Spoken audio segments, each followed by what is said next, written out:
piece me together, figure me out, solve my case, leave no doubt, no stone unturned. Weave your webs, bridges are burned, connect the threads. The bodies keep piling up. How much death is enough? Such a killer, a weapon at heart. Slay the sinner, break them apart. Sometimes justice isn't enough. Sometimes the monsters call your bluff. Just keep it in mind, if they do the crime, they'll pay in blood or with time.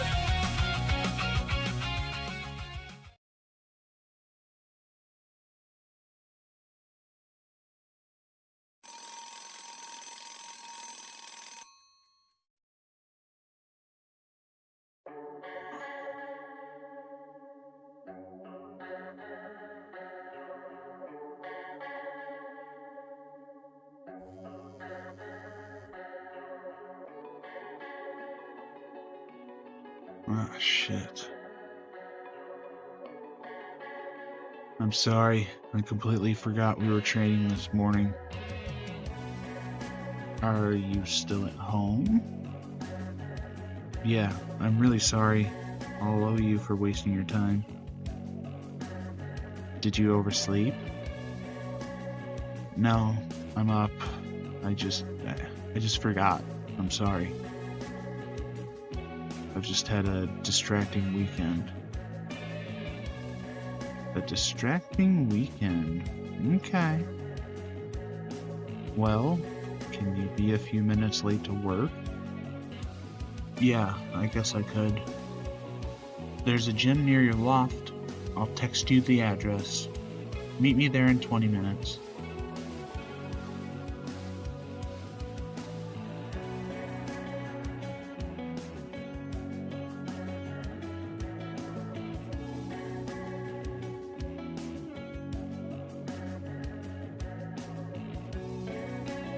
Hey.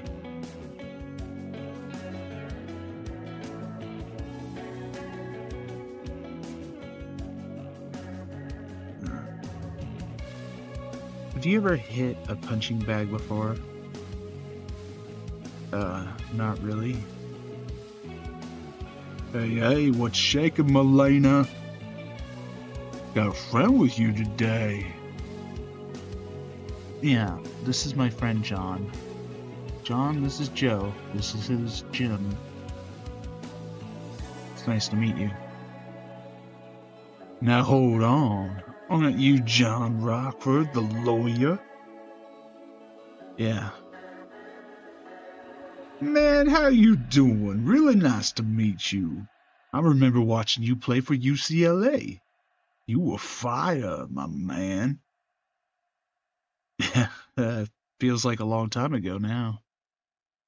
Melina, you know what they used to call him? The fastest man alive. Only man to ever run a sub-4 second 40-yard dash, they said. A few of them said that. Most didn't. Yeah, I remember. Hand-timers, malfunctioning computer equipment, and no official time given in the record books. Well, what do you think, Mal? Is he fast? I think 15 years ago it was almost impossible to block a John Rockford layup. Maybe today we'll see if he can still move. Has he ever fought before? No, but I've come to introduce him to bag therapy. Bag therapy is cheaper, more effective, and more fun than some fancy shrink with a notepad. John, you want to hit the bag again, you're welcome to come back without Melina. If you're enjoying the gym and you want to make it a regular thing, come see me again and I'll get you a discount on a membership. You want to train seriously? Melina can give you my credentials. Thank you. It's nice meeting you. Alright, so what are we doing here? John, I can tell you've got something you need to get out of your system. So, I want you to get it out of your system. Okay, is there a way I'm supposed to do this? Just hit the bag. Don't worry about anything else right now.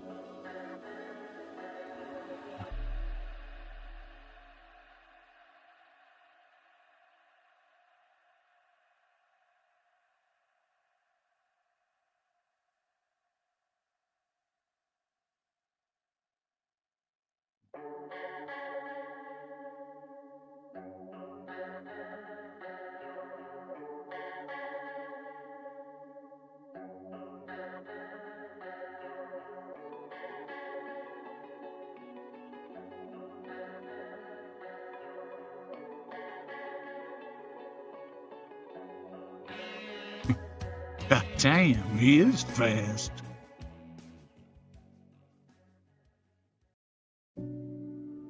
So, do you feel better?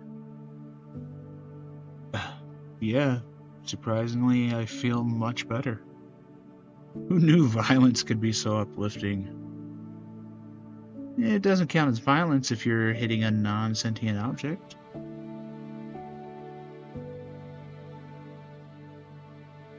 How long have you been training to fight? Since joining the military?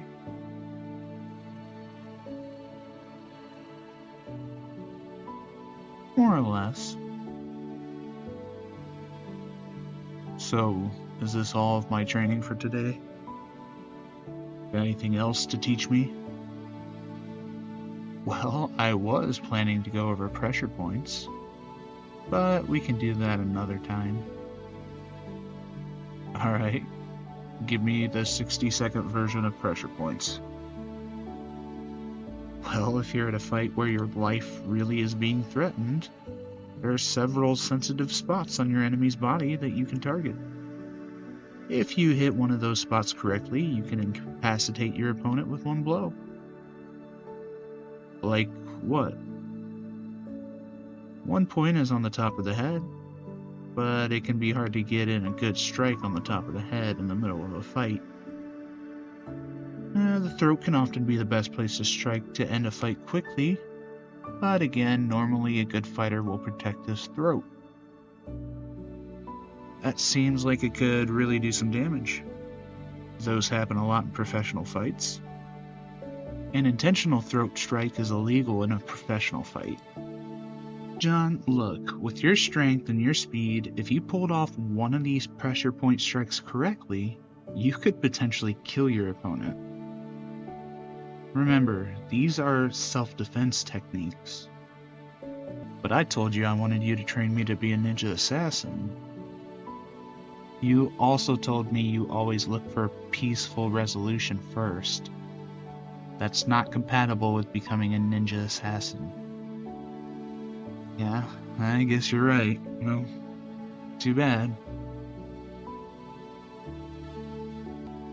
I know you're just joking, but I really respect you and your values. I know I've given you a hard time, but the fact is, I was raised differently. Violence was normal for me. It took me a long time to realize that violence shouldn't be normal.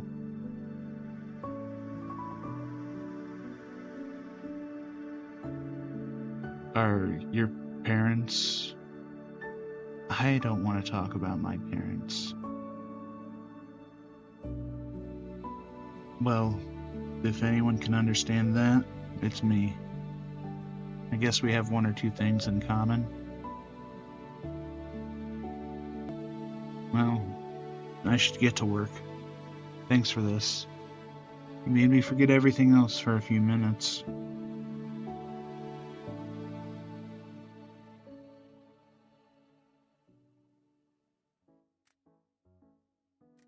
Good morning, John.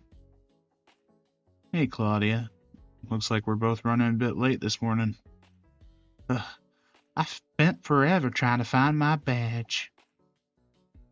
You lost your badge? I looked all over my damn house. I can't find it anywhere. That's not good. I know. If you lose your badge, you gotta actually fill out a police report. Yeah, it's a huge pain in the ass. And my electronic access card was with my badge, so that just makes it even worse. You're on the 3rd floor, right? I can stop off with you and get you into your office. Thanks, but the receptionist can buzz me in. Hopefully this security guard recognizes me. Hi, I forgot my badge. I got transferred to this building a few months ago. That's alright, ma'am. I recognize you. Come on in.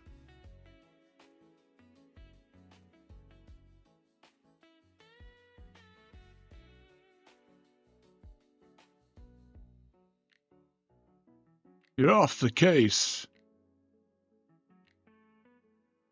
I know. You were right. I was too close. I should never have worked on it. Well, it looks like you may have solved the mystery, so no damage done. How are you, kid? I'm alright. So, what's next?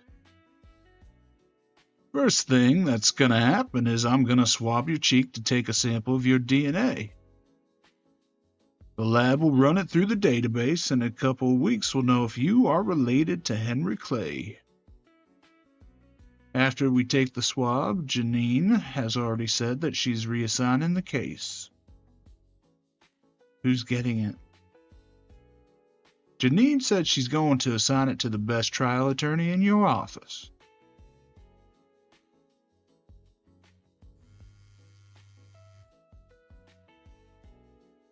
Got a minute? Do you know Lieutenant Villatoro? Sure I do. It's good to see you again, Lieutenant. You too, Armin. This is one of my homicide detectives, Ivani Melchian. Hi, it's nice to meet you. You as well, Detective.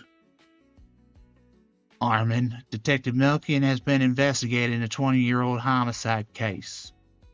It's not ready to get filed yet, but our office has been involved in the investigation for several weeks. It's become complicated.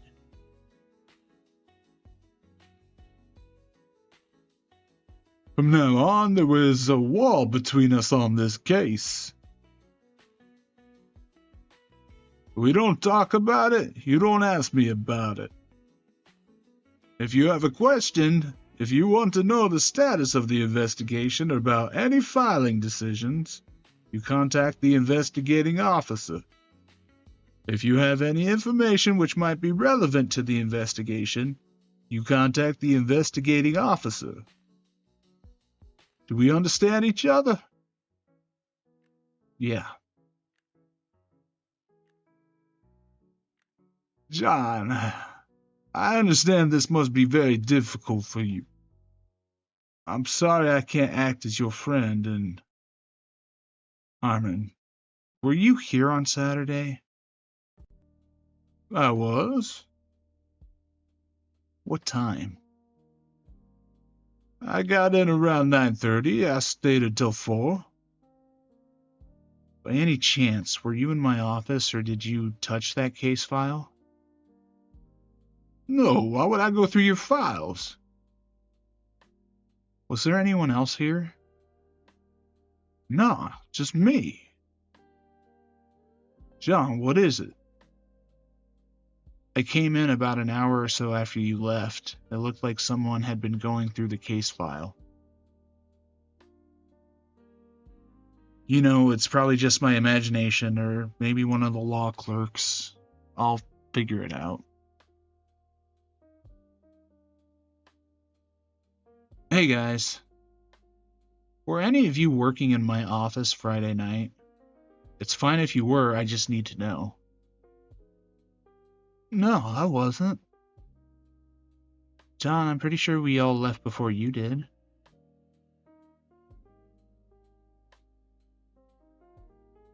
Janine, by any chance, did you go through that case file Friday night? Or any time on Saturday? That's an odd question, John. When I got here Saturday night, it looked like someone had been going through it. Maybe one of the law clerks was curious. I checked with the law clerks. I checked with every other DA in the unit. Well, I don't know. I can't imagine someone came in off the street and decided to go through your case files. Are you sure it's not just your imagination? You've been under a lot of stress. Yeah, maybe. Probably. John, listen to me. I know that there will be a temptation, but you're not to see Henry Clay. Did you understand? What? Can't order someone not to have contact with their family. Our office has prosecuted employees' family members before.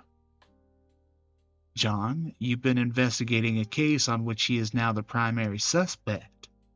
If you meet him, it is inevitable that you will discuss his case and disclose information which will harm our chances of a successful prosecution.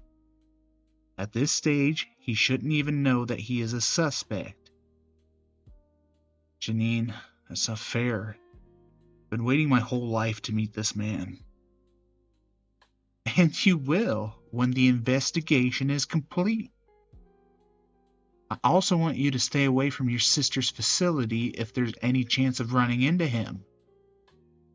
No way, you can't order me to do that. She has nothing to do with the case. The chances of you running into your father again at that facility are very high. Unless you're sure he's not going to be there, I don't want you going over to that facility. It's complete bullshit.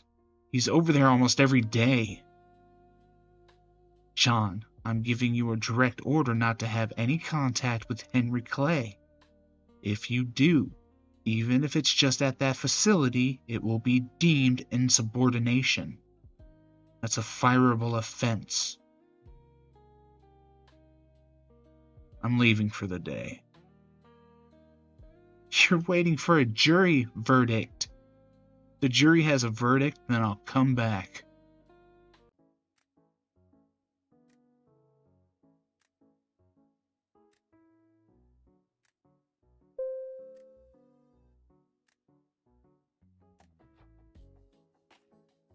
Oh, hey, Mr. Rockford.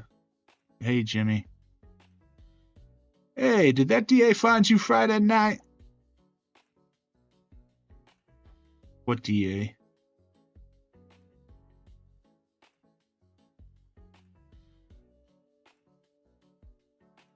I'm concerned by how easily this guy got into my office, Jimmy.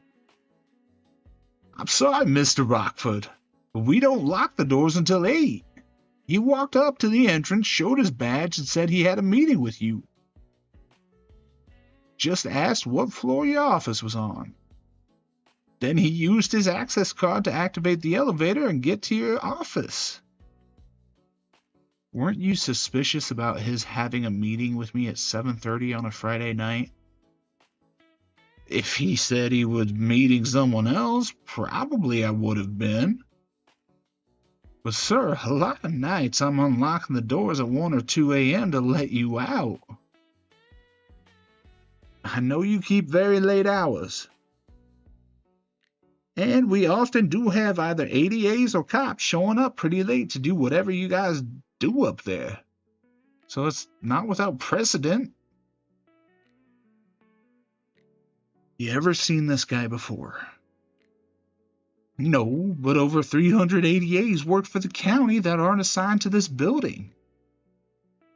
We get hundreds of people coming and going every single day, including some ADAs assigned to other courthouses, secretaries, cops, and so on.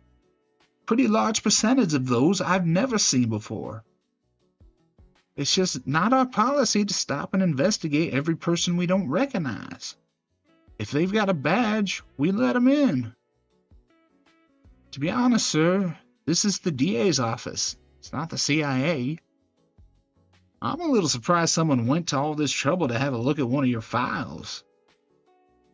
I'm not saying we don't try to be vigilant against that sort of thing, but usually our biggest threats are violent people who might have a grudge against someone in the DA's office for some reason. Or maybe people coming in off the street who want to steal your lunch money out of your desk. Well, Jimmy, I think in the future, if someone you don't recognize comes in late like this when most of the building is empty, best thing to do would be to call up and make sure I'm here. Even if he's got a badge.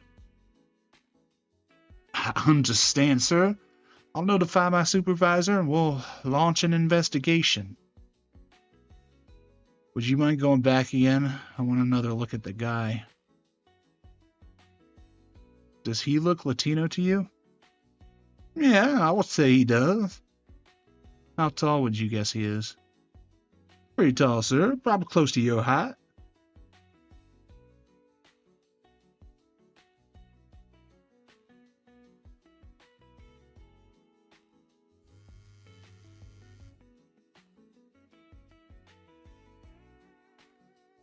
Hey, you called? Yeah, look. Somebody snuck into my office Friday night and went through the case file. What the fuck? Somebody broke into the DA's office? He had a stolen DA badge and access card he used to get in. Did they catch him? No, but we've got surveillance footage of him, some tall Latino guy. Contact the security team for my building. They'll give you a copy of whatever they've got. A tall Latino guy was going through the Amy Mall murder file. Are you fucking kidding me? It's not Andres. It's not Ricardo. I don't know who this guy is. He looks like he's probably in his late 20s. John, if this case takes one more bizarre turn, I'm going to lose my shit. Did you get the search warrant for Cobra's post office box? John, you're not on the case anymore. You don't need to know the details of my investigation. Come on, you can't just leave me hanging with this.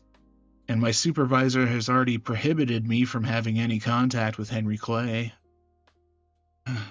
I asked Judge Wheeler for a warrant to get two things. First, the location of any post office box registered to Cobra Hawkins. Second, for the authority to surreptitiously search the contents of the box for the next 30 days. She granted the first request, but rejected the second. She said it's too speculative that there's going to be any relevant evidence inside given how long ago the murder was committed. Fuck. Well, honey, you've got to put some officers on that box. Somebody's got to watch it. Cobra believes that Andres is checking it, and Andres could be the key to wrapping up this case. John, we don't have the manpower for that. Like every other post-George Floyd law enforcement agency in America, El Valiente PD is well short of being fully staffed. And I'm at a homicide scene right now. I just got a fresh body. I'm going to be swamped with this new investigation. We don't have anyone that can sit and watch a post office box all day, every day for weeks, on the slim chance that Andres might show up at some point. Alright, I have an idea.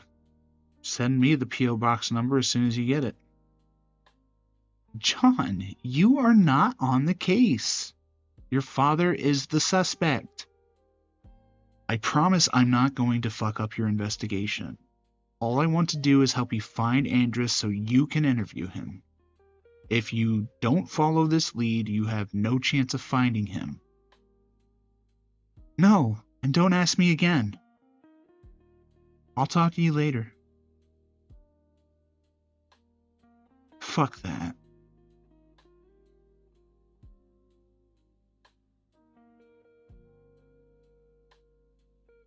Good afternoon, sir. Hi, I'm hoping you can help me with something. I need this guy to help me. If I use my badge, he will. That would be an illegal use of my badge since I was removed from the case. But we can't afford to let this lead get away from us.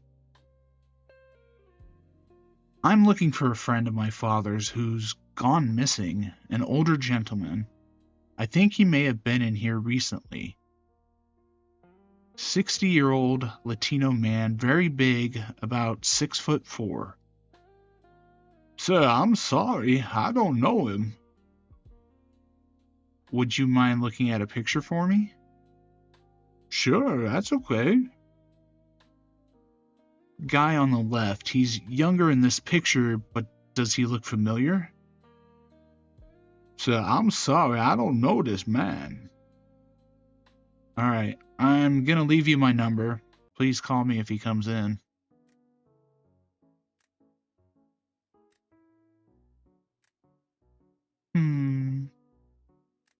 I'm sorry, sir. I'm sure someone that big would stand out, but I don't think I've ever seen him. We haven't seen him. God damn it. There are dozens of these places in the city, all with multiple employees. I'm never gonna find him this way. This is a waste of fucking time. What in the goddamn hell am I even doing out here anyway? Risking my fucking job for this case. Put my own goddamn father in prison. Ah!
Morning, John. How are you? Hey.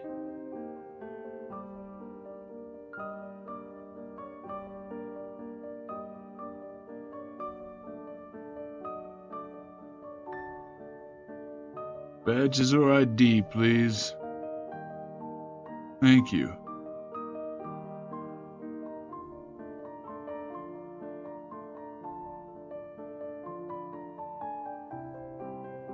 Good morning, John. Hey.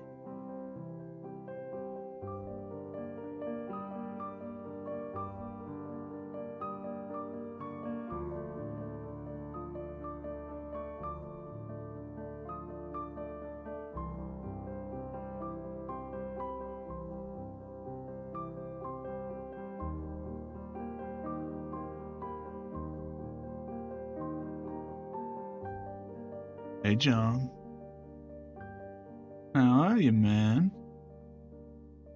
Hey, buddy. Good to see you.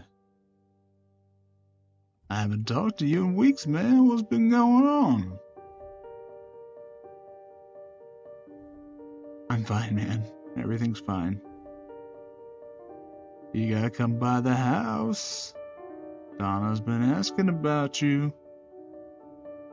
That sounds really great. All right, thank you. Let's call the next matter.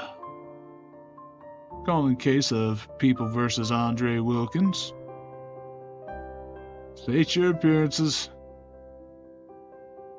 Good morning, Your Honor. Roger Smith for Mr. Wilkins.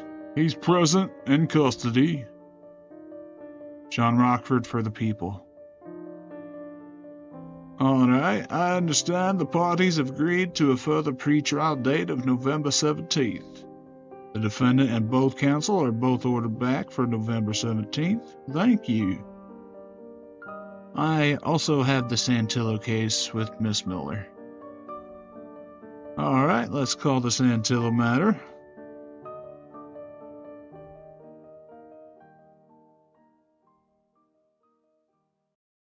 What's with the funeral suit?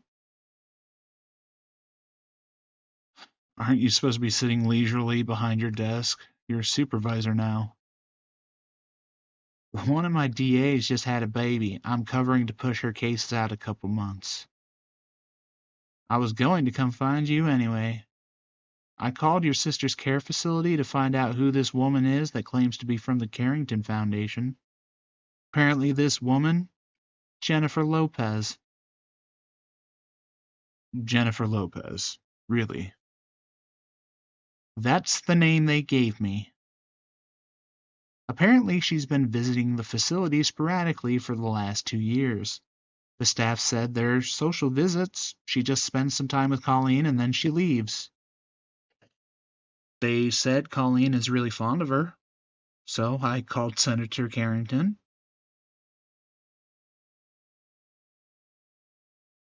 I'm not in the mood for suspense. What did he say? Well, at first he was confused. He said he had no idea who I was talking about. He said, "You're in charge of the foundation. Figure out what the hell's going on." Then 15 minutes later, he called me back. He said it was all a misunderstanding and that I shouldn't be worried about it. What the fuck? Have you talked to this woman? No, he doesn't want me pursuing it any further. Look, John, it's not my business, all right? Jack Carrington is the chairman of the Senate Armed Services Committee. I wouldn't be surprised if he has some connections he doesn't want made public. More importantly, it's his foundation and I work for him. If he tells me to drop it, I'm not going to argue. Whoever this woman is, she's good for Colleen. And she's not on the foundation's payroll, so as far as I'm concerned, that's the end of it. All right. Look, there's something else you should know about her. About our father. But do me a favor. Talk to Armin about it. Okay, is everything all right? I have to go. Thank you for letting me know.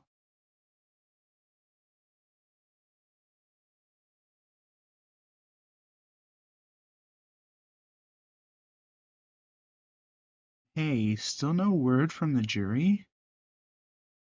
No, not yet. Is it normal to take this long? Yeah, they've been in deliberations for less than 2 days. It can take anywhere from a few hours to a few days. I'll let you know when I do, but I have work I have to do right now.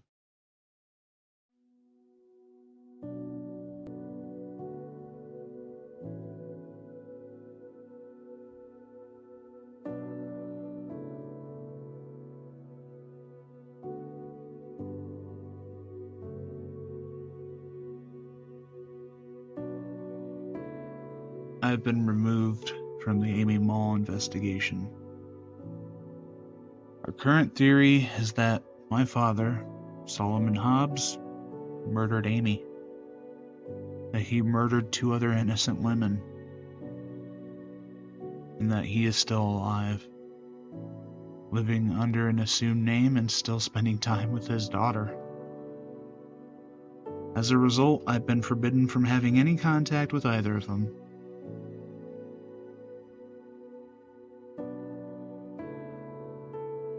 Oh my God, John, I don't even know what to say. You must be so upset. Yeah, I guess I am. Are you sure it's him? No, not yet. It's just a theory. But I ran into him at Colleen's facility on Saturday, just before I met up with you. Apparently he volunteers there. They just sort of put things together after that. but we won't know for sure until the DNA test comes back. I'm so sorry. I can't even imagine how you must be feeling right now. There's more. My sister's care is being paid for by the Carrington Foundation. What? Jamie, your father knew. He's always known that I had a sister, that my father was, well, I don't know what he knew about my father.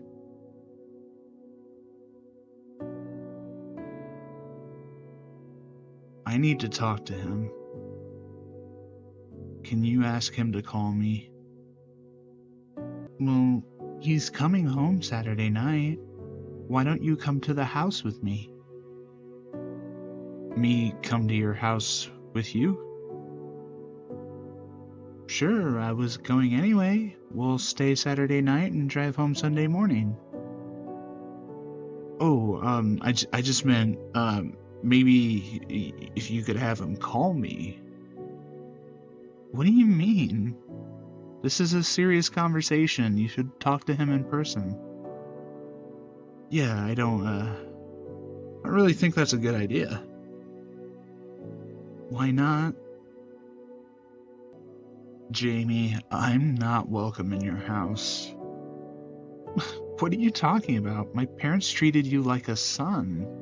They paid for you to go to one of the most prestigious private schools in the nation. And then after high school, you never called them again. It was really bad form, actually. Well, I mean, yeah, they were nice to the poor little orphan boy until,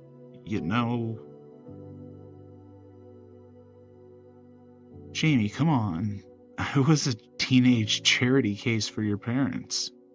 They never saw me as an equal with your family. And now they think I'm a pedophile.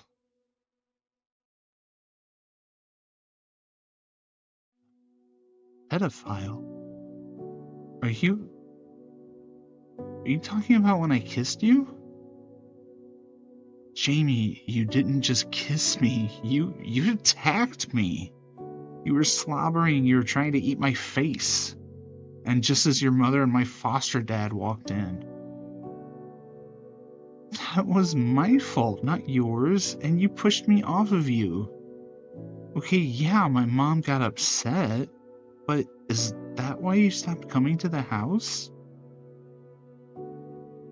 Yeah, I mean, well, also after that I moved to Los Angeles for college, but Jamie, they don't want me at the house. John, oh my gosh. Are you freaking kidding me? Jamie. Okay, John, I'm sorry. I'm sorry that I embarrassed you when I was 10 years old. But I think it's time for you to get over that now, don't you? Well, it's not about me, it's... Pick me up at 10:30 on Saturday morning. Jamie. 10:30, John.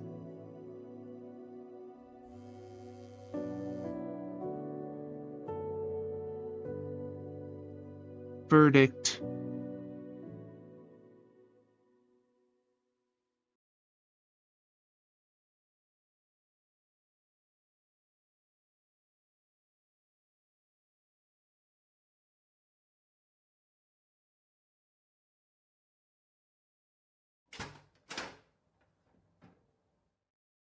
All right, ladies and gentlemen, resume your seats, please. We're back in session on the Esteban Zelada trial. All parties are present, and the jury is again with us. Juror number 1, you are the foreperson. Has the jury reached a verdict? We have, Your Honor. All right, go ahead and hand the verdict forms to the bailiff. All right, the verdict forms are in order. Madam Clerk, please announce the verdict. In the case of People v. Esteban Zelada, with respect to count 1, wherein the defendant is charged with the murder of Johnny Valdez, We, the jury, find the defendant not guilty of the crime charged. Not guilty of the crime charged. Signed, juror number 1, foreperson. Members of the jury, is this your verdict? So say you one, so say you all. Yes. All right, ladies and gentlemen, that concludes your jury service. I thank you for your time, and you are all excused.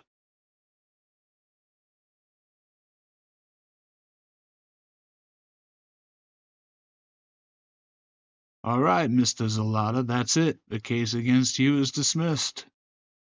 The sheriff's department will release you as soon as you've been processed. Make better choices this time. Senor Rockford, I don't understand. They say he did not do it. What they said was that I didn't prove he was guilty. But I don't understand. It was evidence. I know, I'm sorry. I lost the case. But my son is still dead. What will happen to Esteban Zelada? He'll be back home in a few hours. I'm sorry.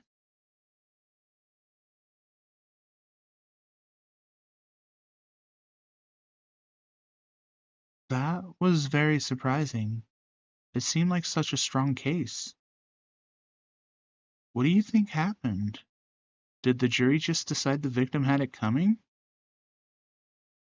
I don't know, Jessa. Somebody fucked up.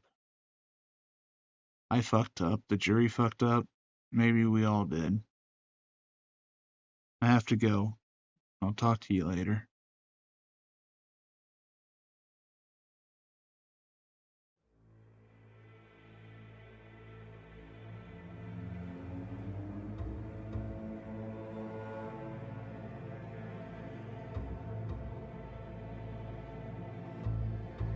Oh no. Hey, stop. What are you doing here? I came to hit the bag. Stress relief, like you said. I didn't mean for you to come now. You're supposed to be at work. What are you talking about? Joe said I could... You can't be here right now. You have to... Well, look who it is. King Cuck. World's fastest loser. I'm so glad I got to see you again. What are the chances that we'd run into each other? It's serendipity, King Cuck. Serendipity. You have no idea how happy this makes me. To look into the eyes of another man and know that you had his girl first. But goddamn, you're not just anyone. I know exactly who you are. The famous John Rockford. The fastest man in the world, they used to call you. But now, just a failed, washed-up has-been. Your best days are already behind you. So now you figure you'll meet a nice girl, settle down, find some other fulfillment in life, right? Except the truth is that Emmeline's not a nice girl. Oh no, your girl has been around the block. Did she tell you? Did she tell you about how she begged me to fuck her? And how afterwards she said she'd never had it so good? Let me ask you this, John. Does she moan for you the way she moaned for me? Because goddamn, your girl is a moaner.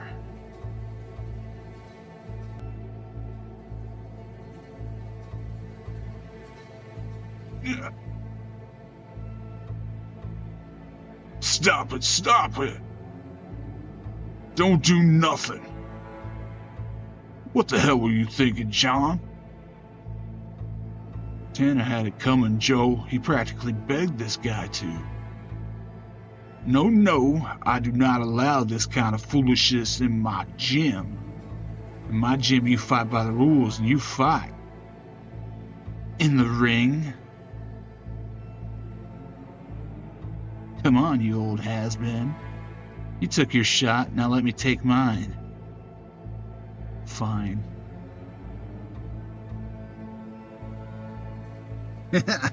I can't believe my good luck. I'm about to kick John Rockford's ass. John? What the hell are you doing?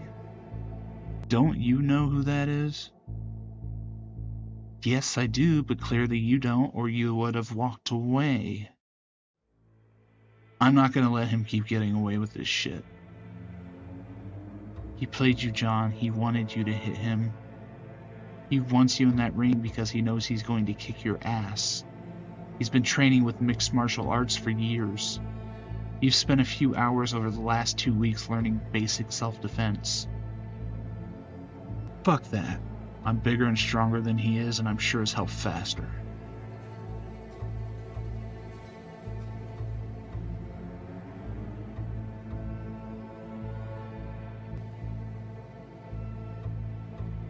Does your boy know anything about grappling or fighting on the ground? It doesn't matter. Tanner doesn't want to force an early submission. He wants to spend as much time as possible humiliating him. I know what they used to call you, the fastest man alive. Some bullshit about being the only man to ever run a sub-4-second 40-yard dash. Never mind that the timing equipment had to be recalibrated a few weeks later. But why would I want to dispute the legend? I'd rather you were a somebody instead of just a washed-up nobody. So, I'm still gonna tell everybody I beat the shit out of the fastest man alive. You're about to find... Motherfucker. You're about to find out how fast I am. You're gonna wish you'd never touched her.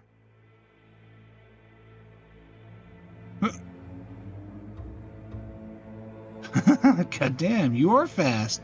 Too bad you telegraphed from 6 miles away. That's alright, Slugger. I'll let you get up and try again.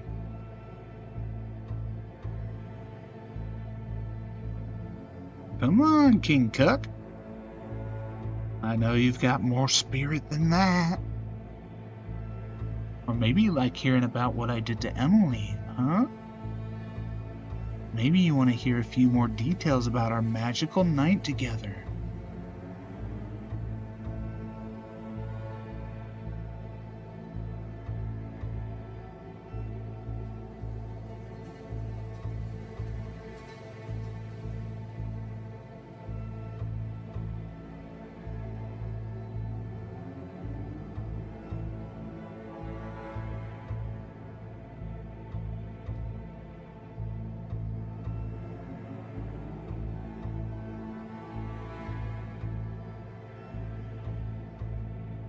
Come on, get up. I'm not done with you yet.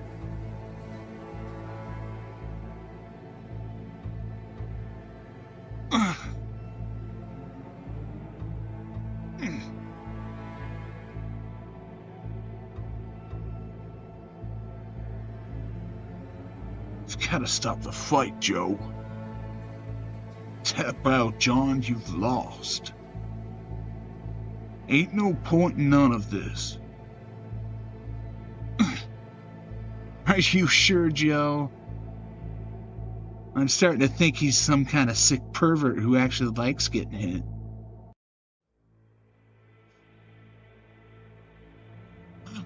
What? Whoa. Alright, that's it. Fight's over. How does it feel to be helpless?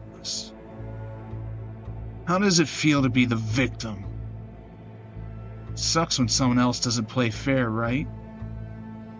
You stupid fucking piece of shit rapist. That's enough! Let me fucking kill him! You lost your damn mind? He deserves it. He's a fucking rapist.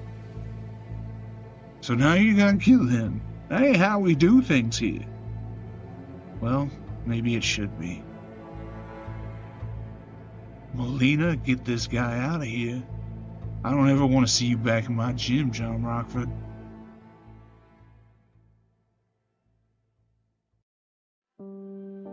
John. Melina, explain to me why you were training with the man who raped your best friend. I don't train with him. He happens to train 1 or 2 days a week at the gym that I like working out at. Why? Why even work out here? Because I like the gym. And because I shouldn't have to avoid a place I like just because some shithead also happens to go there.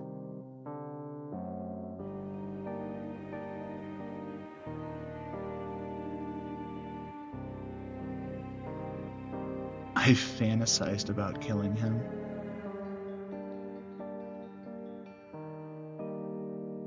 It would be so easy. He exits the alley here. These windows aren't see-through. I jump down from the roof, 1 shot to the face. I take his wallet to make it look like a robbery and use the windowsill and the pipe to climb back to the roof. There's a window up there that leads directly into the locker room. I walk out of the locker room with wet hair, shocked to hear about the murder.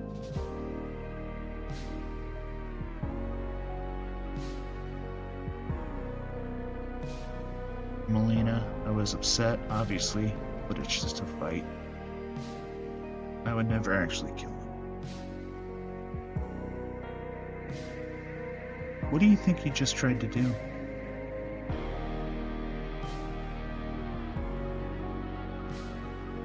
My father once told me when it's personal, you can't see white and black anymore. All you can see is red. Why did your father tell you that?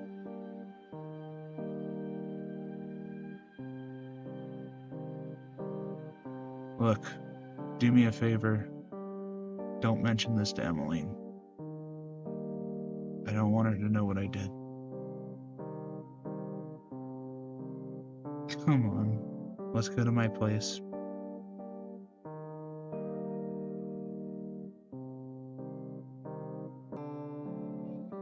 This is a really nice loft. Thank you. Drink? Sure. I'll get some ice for your face. Don't worry about it. I protected my face pretty well. He didn't tag me that hard.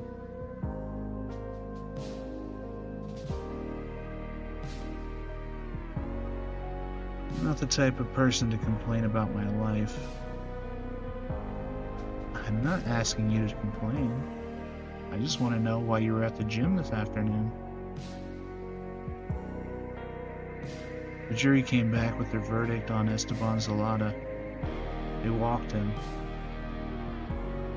I see. You were upset about your verdict. You wanted to use the punching bag. A few weeks ago I met a man, a witness in the cold case I've been investigating. Over the weekend I formed a new theory that the man is my father, living under a different name. And I think he's the murderer we're looking for. I believe he killed that woman. I believe he killed 2 other innocent women. I believed he faked his own death and framed Robert Jameson for murder.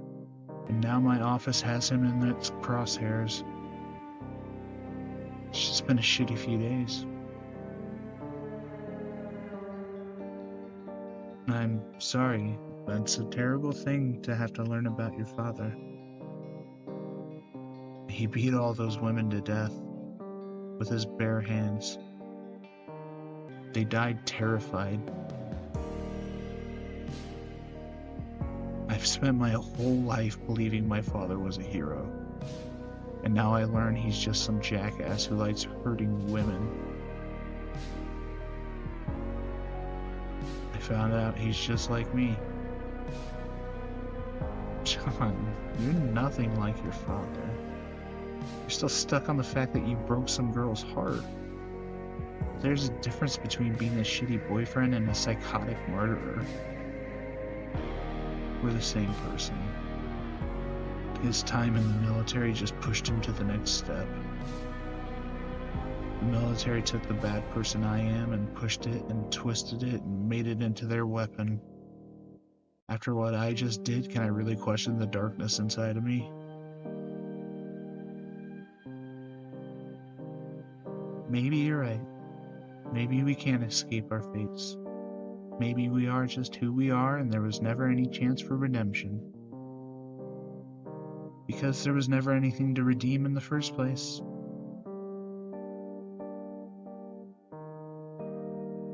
Are you talking about the man you killed? That wasn't your fault. You're not a bad person. I'm a very bad person, John.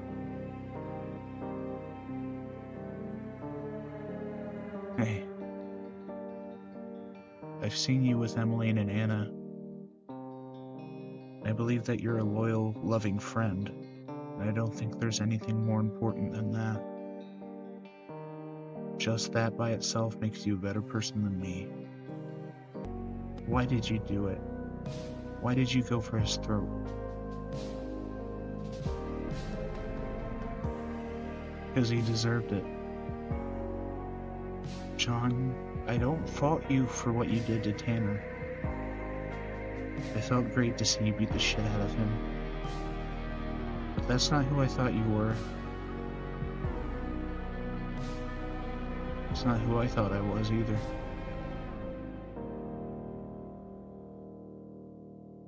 I always thought of myself as someone who does the right thing.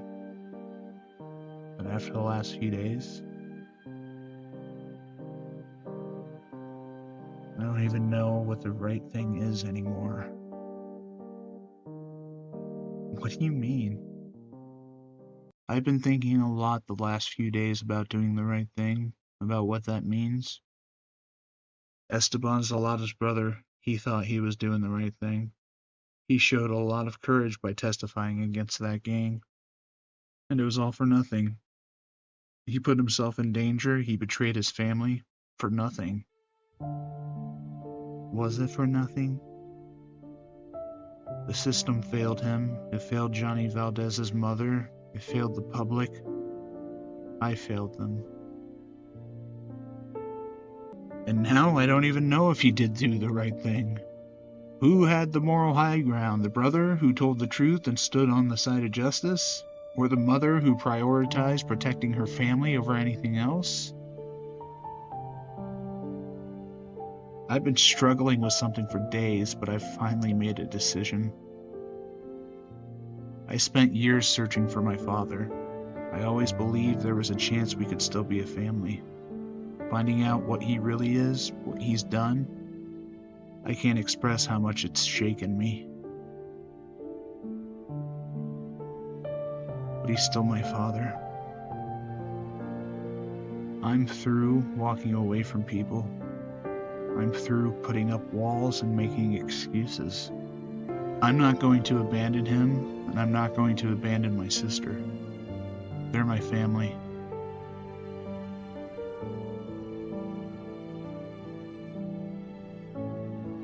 What the hell does that mean?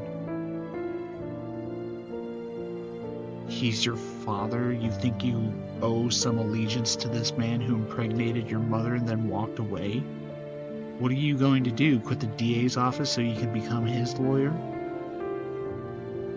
What? He murdered innocent women. He framed Emmeline's dad. He's evil, John. What the hell do you mean you're not going to abandon him? Like he's some little lost sheep that needs you to come rescue him? He's my father. He'll always be my father. I need him to be a part of my life. He's not your father. You don't have any kind of relationship with him. I'm not going to make the same mistake again. I've been distancing myself from people I care about my whole life. Without my father and my sister, I have no family. You're not family just because you share DNA, John. You don't understand what it was like for me, losing my mom when I was 6, and everything that's happened since then. I understand what it's like to be a child and have your parent taken away from you. And I understand growing up with the fallout. Oh, I'm sorry. I didn't know. And so does Emmeline.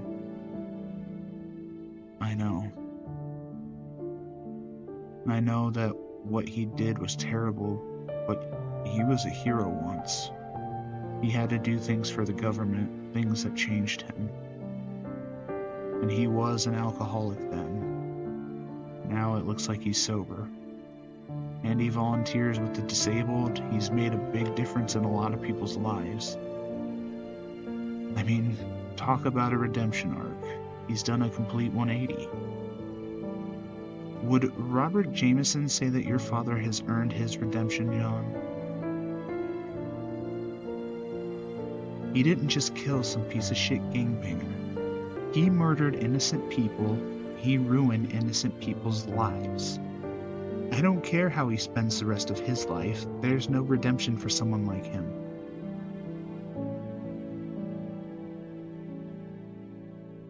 I need to understand what happened to him. Get out.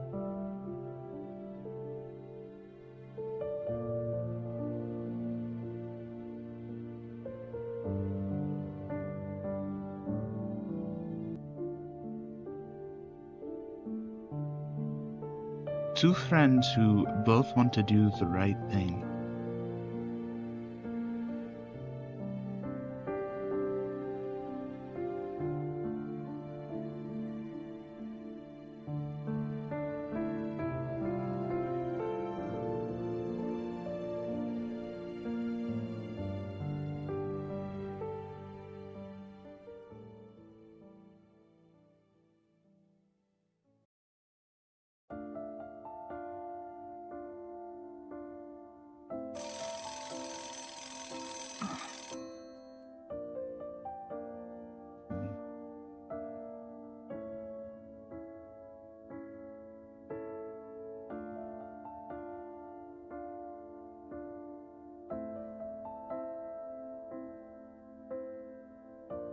It's John. I won't be in today.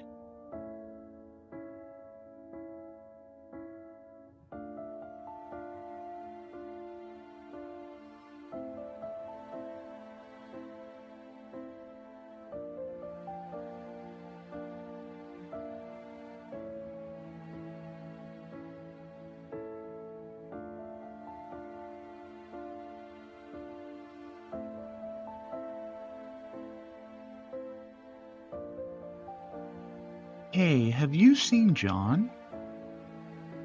Oh no, John did not come in today. John took a day off? He lost his trial yesterday. I heard.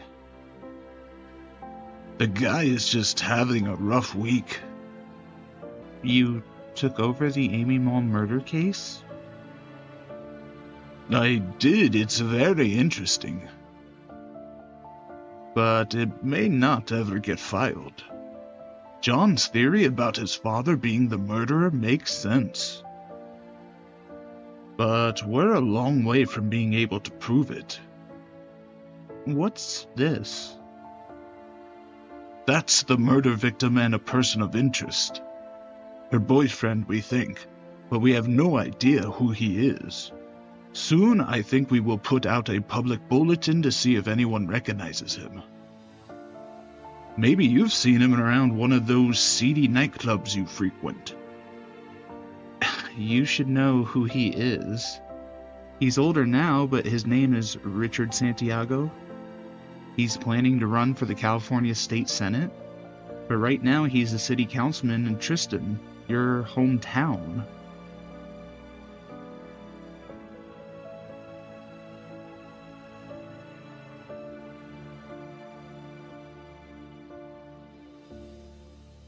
he's still my father.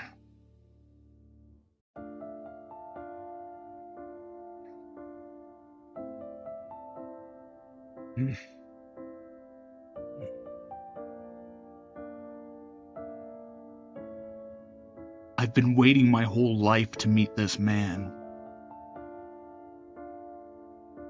I don't want you going to see your sister if there's a chance you'll run into your father.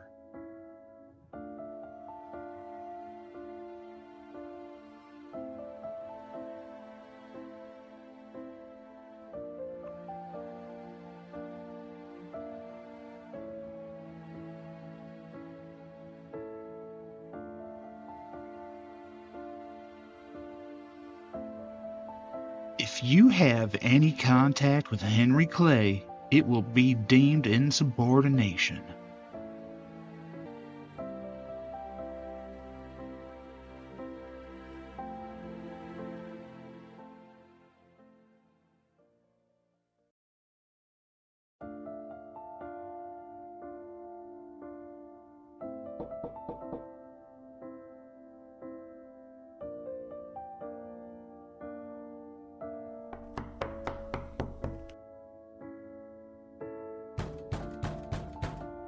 Henry, open the door.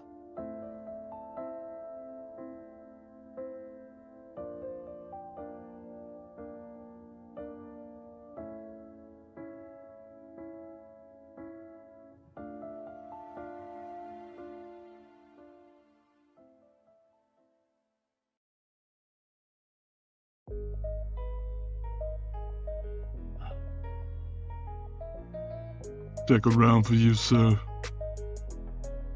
Yeah, I'll take another. Coming right up. You know, my old man used to say there are only two types of problems in this world. One you fix with whiskey, the second you fix with a woman.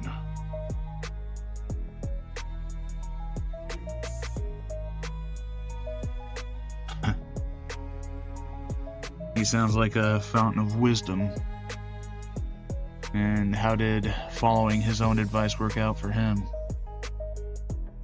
He died of syphilis. Caught it from his favorite whore.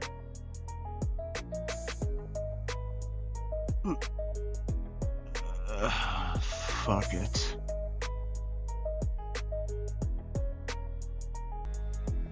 Excuse me, are you John Rockford?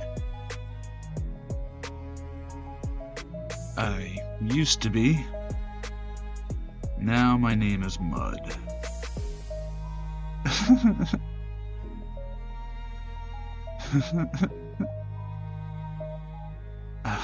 Okay, I guess I'll take that.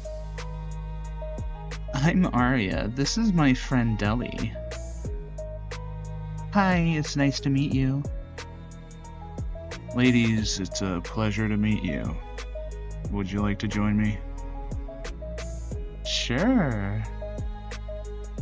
So, you must be fans of the true crime genre? Sort of. We're pre-law students. We followed the James novel trial as part of a class on judicial procedure. We saw you on TV every day for like a month. I apologize that you had to bear such torture.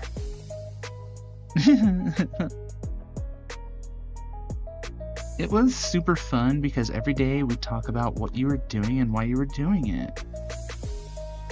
You were the best trial attorney I've ever seen. How many trial attorneys have you seen? Like 3? Well, that's kind of you. They said you got picked for the trial because you were the best lawyer in the office. Ooh. I'd been in our gang homicide unit for about 2 years. One night, about 1.5 years before the novel case, I got a call from a detective I've worked with in the past. He had a question about a search warrant and asked if I was able to roll out a crime scene. While I was there, some news cameras began to arrive. At some point, a reporter stuck a microphone in my face, and I was stupid enough to answer a simple question. The district attorney decided, why not? And I was assigned to a case with some nominal media exposure. After I wrapped up that case, the DA decided I looked good on camera and gave me the novel case. That's all there was to it. No merit, just lucky enough to look good on camera. You were so good, though. I mean, you won. I was given very strong evidence. In your closing argument, what you said about the justice system, we discussed it in class, like when you talked about the importance of the right to a jury. It was really inspiring. Just because a lawyer argues something to a jury doesn't mean they believe their own bullshit. Look, do you want to know what jurors in the United States are? Regular people with zero legal experience, who against their own wishes are required to take a few days off of work to come do something very complicated that has sweeping effects on the lives of multiple individuals. The result is that juries make nutty calls all the time. They walk people who are obviously guilty, and they convict some people based on really flimsy evidence.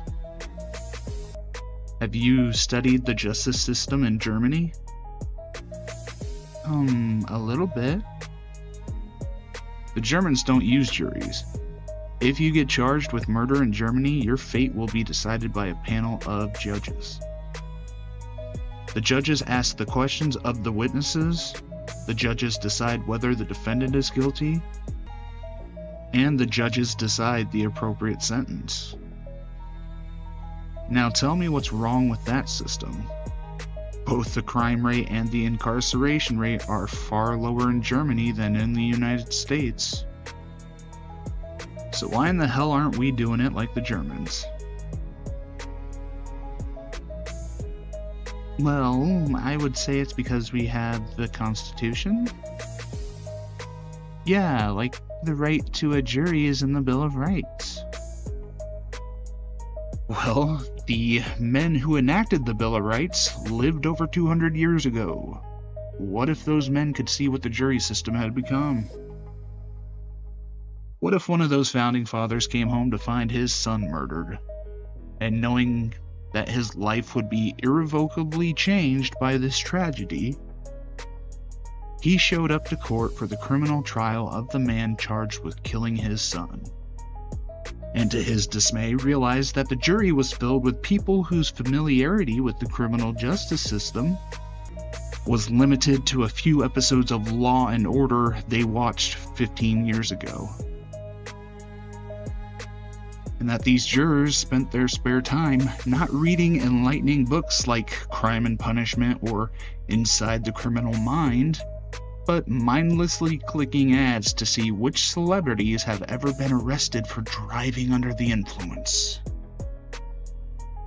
And he realized that the minds of these jurors were being shaped not by deliberation and study, but by the clickbait that made up their social network feeds, and that they had never cared to learn necessary skills like critical thinking, which, they'd need to fulfill the role that had been carved out for them in the Bill of Rights.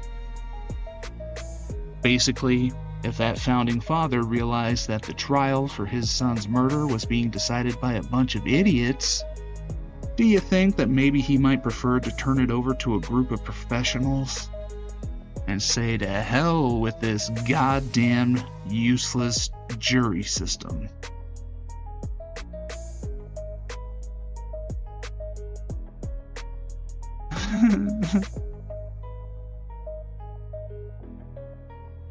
Hey, you know what? You're absolutely right.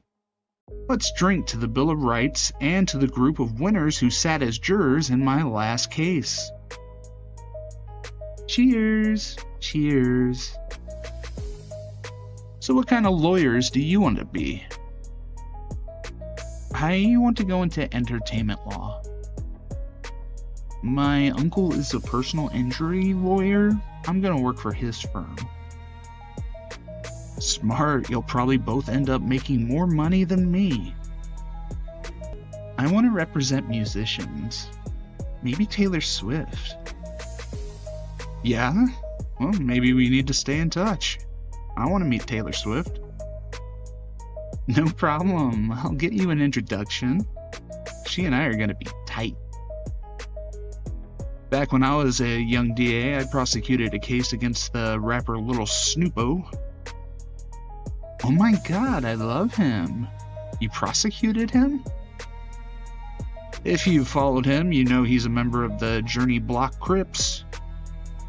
So one day, he and one of his gang member buddies are walking through their neighborhood.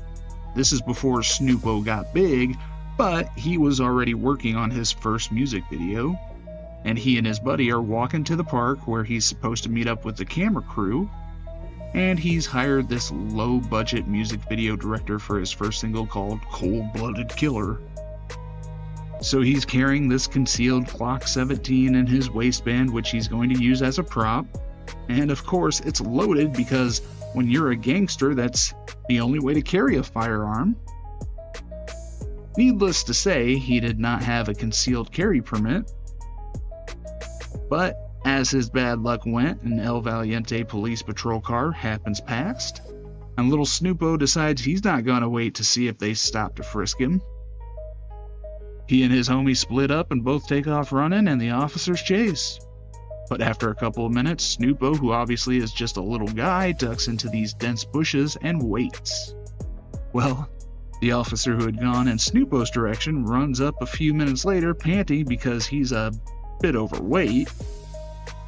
And he looks at the hedge, but it's so thick that he can't see Snoopo, even though Snoopo is literally 12 inches in front of him.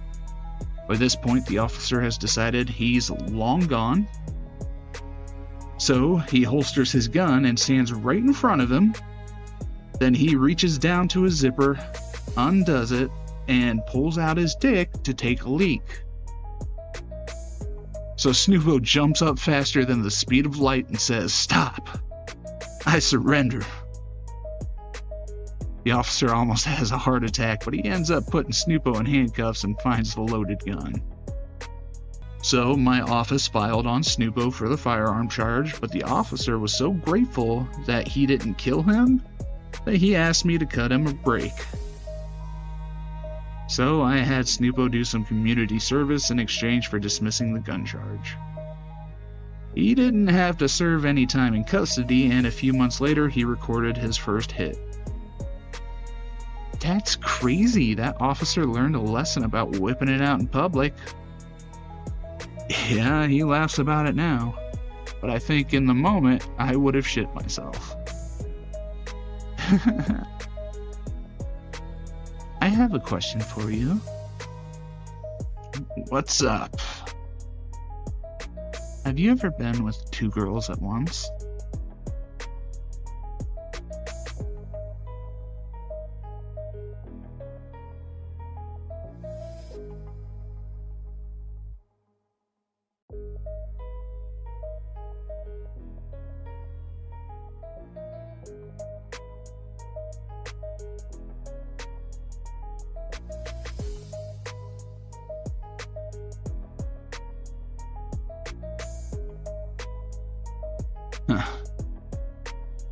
My God, is there anything that provides as much clarity of mind as a light buzz and the prospect of sex?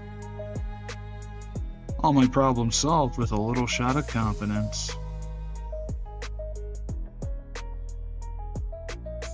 What the fuck am I doing, sitting here blaming the jury like a whiny little bitch? I know that verdict wasn't the jury's fault. It was mine. That verdict was not inevitable. Esteban Zalata didn't have to get away with murder. He got away with it because I couldn't do my fucking job. What have I let myself become? unfocused, and making excuses for my own failures. That's not who I am. My fate is not guided by misfortune. My fate is what I will make it. I am the sum of my strengths that I have forged from my misfortunes. Vega was right. I don't have a family. I don't need a family. All I need is what I've always had. Me. Ladies, I owe you a debt. How can I repay you for this moment of enlightenment?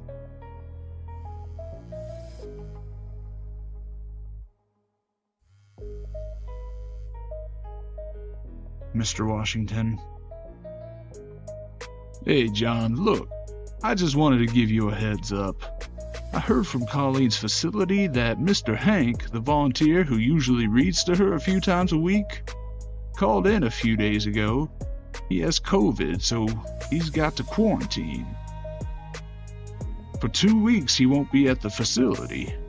I can't get over there this week, so I thought it might be nice if you had a time to go there and visit her. Henry won't be there.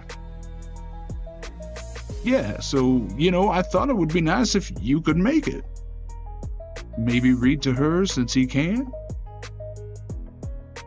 Thank you for letting me know.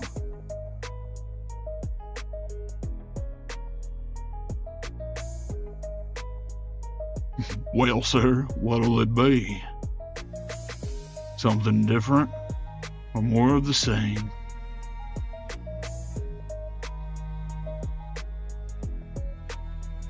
What? Your drink. You want another bourbon? Actually, we're just about to leave. We're going back to my dorm room. Do you want to come?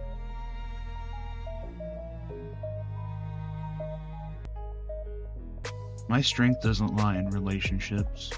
Colleen, Jamie, Elena, all of them. They're all just a distraction, a weakness. I'm done with all of them. I'm alone.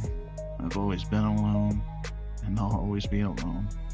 But sex is just as much a distraction as worrying about my goddamn friends and family. From now on, I focus on being the best prosecutor I can be. Nothing else. Ladies, it's been a pleasure talking to you. But now I realize where my focus needs to be.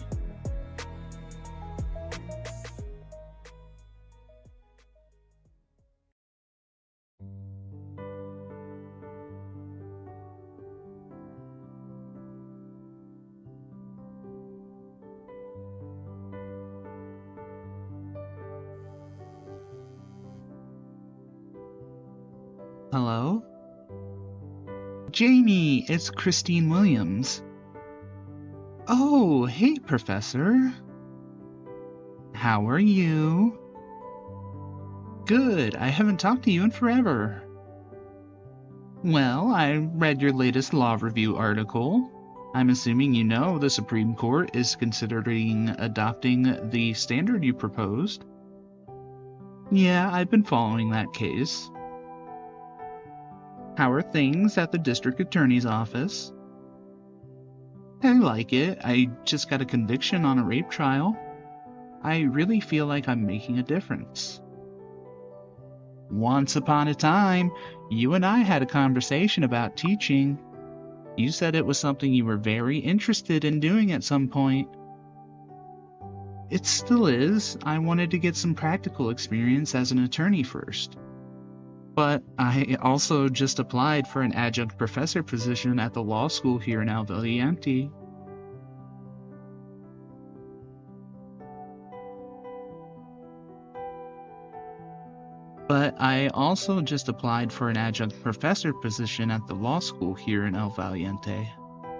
If I get that, I'd be teaching 2 evening classes a week. Well, Jamie, that all sounds great. And a career as a local prosecutor and an adjunct professor at a local law school would be a good path for a lot of people. But I think you belong on a bigger stage. I hope so. I'm enjoying what I do now, but let's see what the future holds. The future is now, Jamie. Professor Hendricks has accepted a senior position in the president's administration, and he's leaving Harvard. We want you to take his spot. You want me to teach at Harvard Law. All of the other faculty I've discussed it with agree that you'd be wonderful. The dean has already given the go-ahead. If you want the spot, it's yours. Professor, I am speechless. I'd be starting in January? Hendricks isn't waiting for the end of the semester, so you'd have to take over right away. We'd need you to start at the beginning of November. That's less than a month away. It is, but we need a replacement now, and we'd prefer to hire someone permanent right away. I've only been with the DA's office a year. I thought I'd have more time. Jamie, no offense to your colleagues, but there are lots of lawyers who can handle the job of an assistant district attorney. There are far, far fewer that can teach at Harvard. You were the best teaching assistant I ever had. Think of all the lawyers just starting out that you'll be able to influence here. I'd be leaving my family again. It feels like I've only just returned to the West Coast. Jamie, if anyone will understand the benefit of this move, it's Senator Carrington. Teaching at Harvard would give you a national exposure. I know you want to be a federal appellate justice, maybe even on the Supreme Court. For almost every young lawyer, that's just a pipe dream. You're someone who could actually make that happen. But it will require making some smart moves now. You've worked as a small-time local prosecutor. That's great because it gives you ground-level credibility that will follow you your entire legal career. But now that box is ticked, it's time to start making other moves. This is a lot, Professor. I'm incredibly flattered and humbled, but it's just so sudden. I understand, Jamie. You'll have to think about it. But keep in mind that this sort of opportunity may not come again. How long do I have to decide? Call me next Monday with your answer. After that, we'll need to look for someone else. All right. Thank you, Professor. We'll talk soon.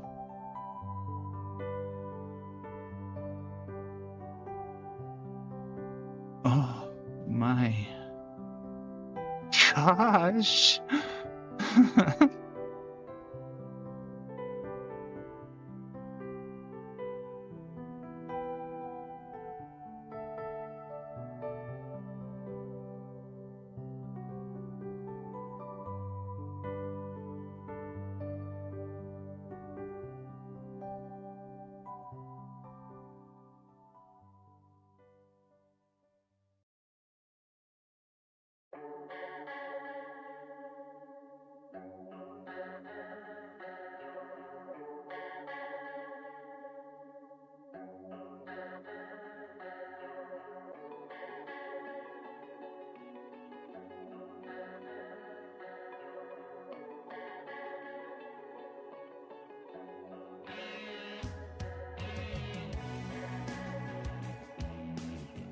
Hey, John, were you here all night? I thought you took yesterday off. Just needed a few hours to clear my head. Now back to the grindstone. I'm very glad to hear that, my friend.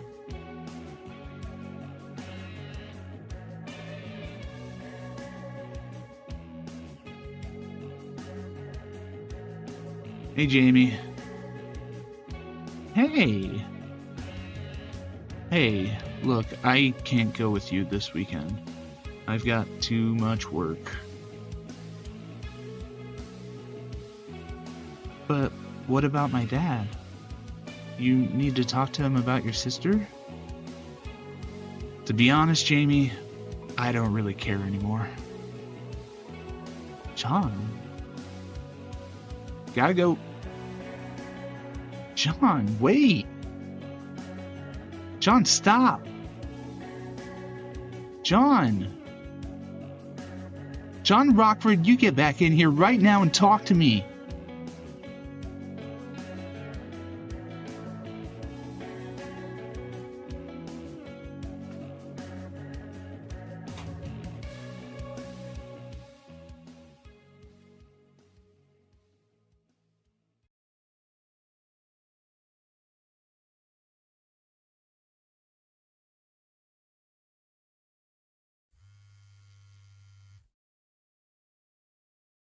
Mr. Washington, hi. Hey, John. Look, it's really nice out today. I thought I'd go pick up Colleen and take her to the park. If you'd like to meet us there, I'm sure she'd be happy to see you.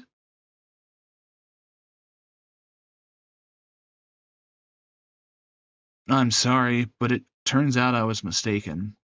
Colleen isn't my sister after all.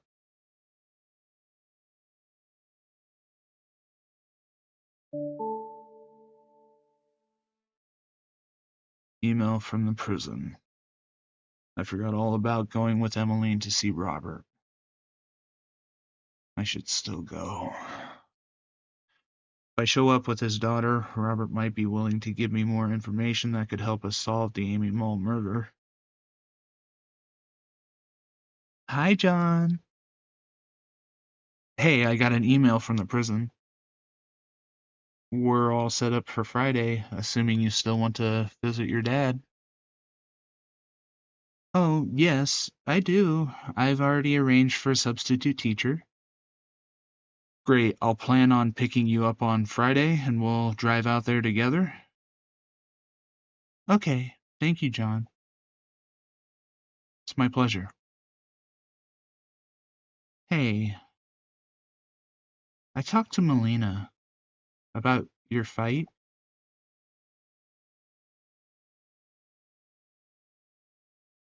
Are you doing all right? Yeah, fine. Of course. Not a big deal. What exactly did she tell you? She just said that you two ran into each other at the gym. Then you went back to her place and were talking and you had an argument about wanting to meet your dad? Yeah, she got pretty upset. John, Melina is one of my favorite people in the world, and she's a great friend. But she's had a hard life, and sometimes her past can get in the way of her future. Right now, she's struggling to work through some things that she won't even really open up to me about. But I hope that you'll be patient with her, because her friendship is worth it.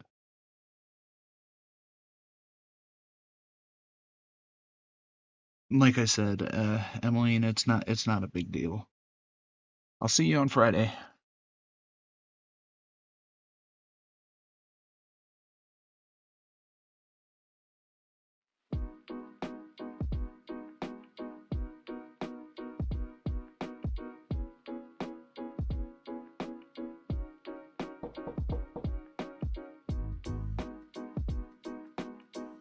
Who the fuck?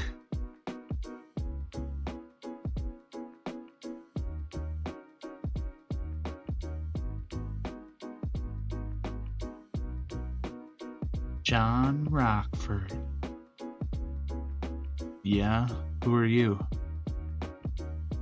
I'm Cassie Locke. I work for Jack Carrington. May I come in?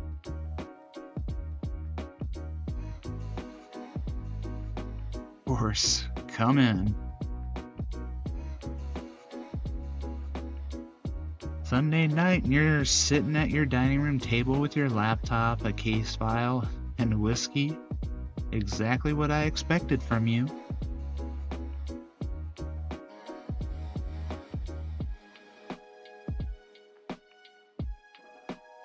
Have a seat. Have a seat, Miss Locke. I'll get us some light. It's quite rude to decline an invitation to be the house guest of an old friend. And it's foolish to decline an invitation to be the house guest of a United States Senator, especially when that senator is Jack Harrington. I don't need anything else from Jack Harrington, and I'm sure he'd prefer to spend time alone with his family.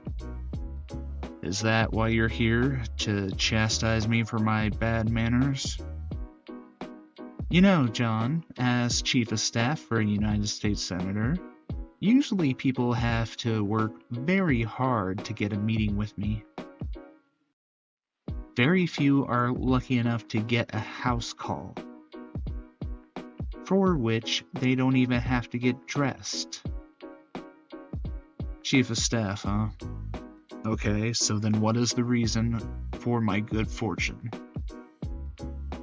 If it were up to me, you'd be meeting with the senator. But you blew that one. And now he's spent the better part of the last 24 hours consoling his emotionally distraught daughter. You really did a number on her. Well, that's what happens when people get emotionally attached. They end up disappointed. I'm not being critical. Sentimentality has a high cost, yet yields nothing. A successful person has no place for sentimentality. But the senator's always had a blind spot for his family. Fortunately, for those moments when he's not seeing things clearly, he's got me. No thank you. Give me a break. What's he gonna do? Have me arrested for hurting Jamie's feelings? He's ready to write you off as an ally. And that would be a mistake. Because where the senator sees someone who insulted his family, I see someone so focused on success that he's not willing to let his sentimentality for an old friend stand in his way. Yeah, well, it's a lesson learned from failure. Aren't those the lessons that teach us the most? Are you my Jedi Master come to help me leave behind my... Please, no Star Wars references. They're unattractive.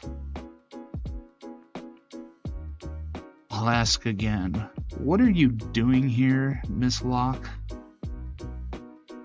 Nova Ramirez is up for re-election next year. She's been a horrible disappointment. Nova Ramirez, California's junior United States Senator. It's no secret that she and Jack Harrington don't get along. She supported some really horrible pieces of criminal justice reform legislation over the last several years. And as you know very well, that legislation has been largely responsible for a spike in California's crime rate. Violent criminals and petty criminals alike swarm California's urban centers when 10 years ago they'd still be locked up. She's a United States Senator, not responsible for state legislation. Of course she is. Federal senators can be a powerful influence on state politics. But more importantly, Ramirez is currently drafting federal legislation to extend these bad policies to the rest of the nation. Well, I'm just a lowly trial lawyer. I'm responsible for enforcing the law, not making it. All indications suggest that California is currently experiencing a correction and that voters are swinging back towards a law and order approach to criminal justice. That makes Senator Ramirez vulnerable to a challenger positioned as the law and order candidate. And is there any person in the state of California who could carry the torch for law and order better than the well-spoken, tall prosecutor with the square jaw who sent James Novel to prison while the whole nation watched? You want me to run for United States Senate?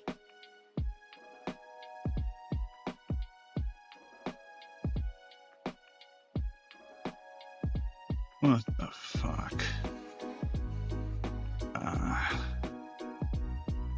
I don't have any experience in politics.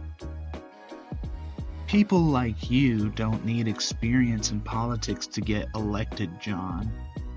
What people like you need are people like me. Look at you. Not only do you look like you walked down from Mount Olympus, but everyone trusts you after the James Novel case. You're practically a household name. And your biography, The Poor Little Orphan Who Could, is both inspiring and perfect for appealing to a wide audience. John, you were made for the political stage. I could never sit back and watch talent like this be wasted.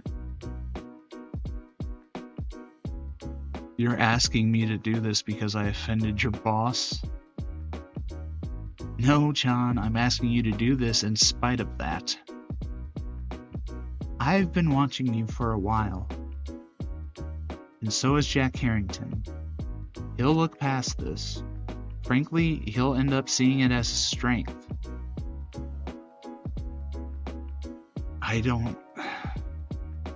Look, I work for a local prosecutor's office, okay? My salary is modest and I have no family money. I can't afford a Senate campaign. Again, that's why people like you need people like me. I can set you up with a fundraising machine. I can get you a campaign chairman and people to help you craft your policy positions, everything you'll need to get elected. With some hard work, you could have an active campaign up and running by the end of the year.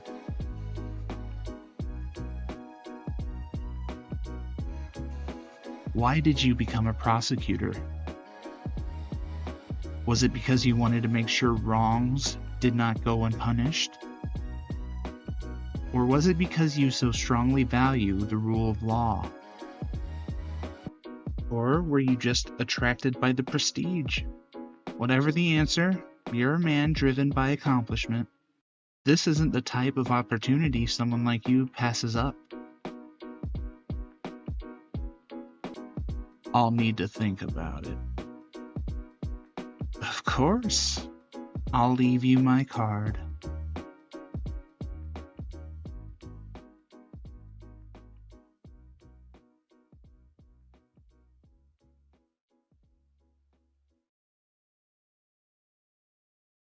Good morning, Detective. Are you ready for our visit to Councilman Santiago?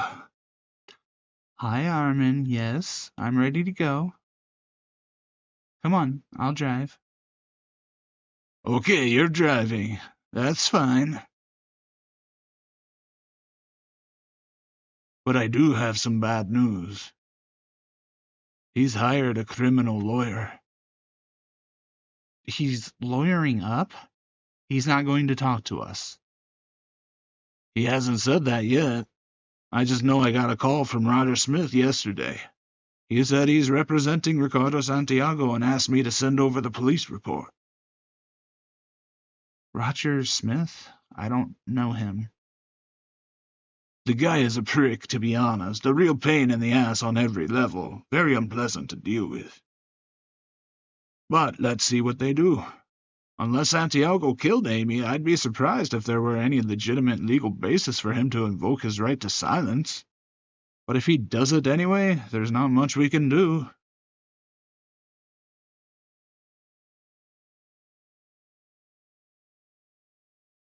Good afternoon, how are you today? Armin Bogosian and Detective Melchian. We have an appointment to see Councilman Santiago. Hello, you can go in. He's expecting you.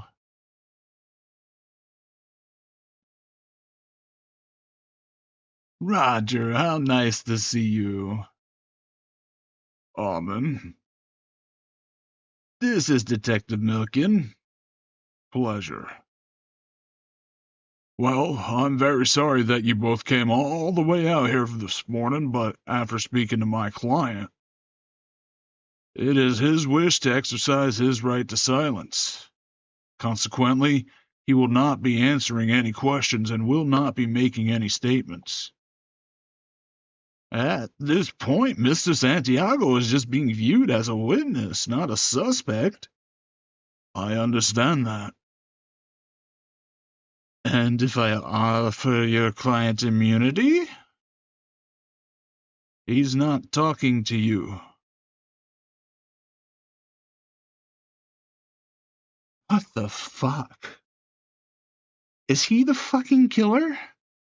Please lower your voice, detective. I'm confident he didn't kill Amy, but I think he does indeed know something that would help us solve the case. Otherwise, he wouldn't be worried about his involvement becoming public knowledge. And that's exactly why he's refusing to get involved. Isn't there any way we can force him to talk? Not without filing a case against our suspect. But first, we would need whatever information he has to help us file the case. I'm afraid we're stuck in a classic catch-22. I can't fucking believe this. I thought we caught our fucking break. This, unfortunately, is not a break. It's a brick wall. We are no closer to solving the case. Well, we're still waiting for the DNA result. Once we get that, we may be able to prove Henry Clay is John's father. An interesting fact, without question, but even if true, it's not evidence that he killed Amy Mall. By itself, it does not prove our theory of the case. At the moment, detective, our tiny little canoe is up a creek without a paddle.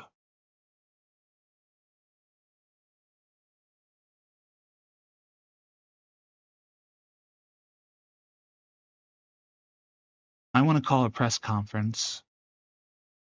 Tristan City Councilman Ricardo Santiago is refusing to cooperate with the police investigation. I think a little bit of public outrage will help straighten him out. I just got a call from the chief's office. Unless there is concrete evidence that he himself is guilty of a crime, we're not to pursue Councilman Santiago as an investigative lead any further. Are you kidding me? Are you fucking kidding me, Lewis? Apparently the mayor is supporting Santiago's bid for the state senate. It's just politics, Ivani. It's fucking bullshit. Are you seriously going to let them bury this? It's not my call. I follow orders just like you do, detective. We all answer to someone. Yeah, Lewis, that's how it's supposed to work. The mayor appoints the police chief, and the mayor and city council are answerable to the voters. But this isn't playing by the rules. It's corruption. You have your orders.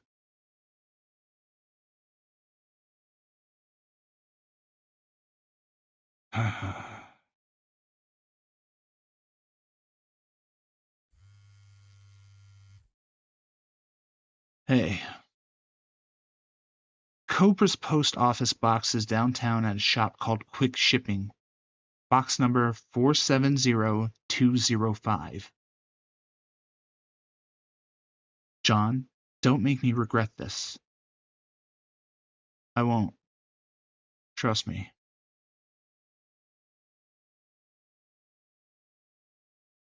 Have you got the DNA results yet? Not yet.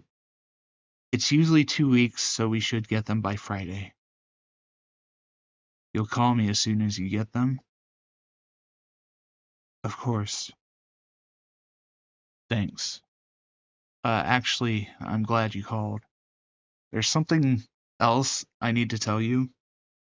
On Friday, I'm going to see Robert Jameson. What? Why? Emmeline asked me to. I guess she kind of feels a connection with me on account of our fathers. I figured it would give me a chance to talk to him again. Okay. Anyway, I'm going to head over to Quick Shipping now. I'll do my best to find Andrus for you. All right, let me know if you find anything.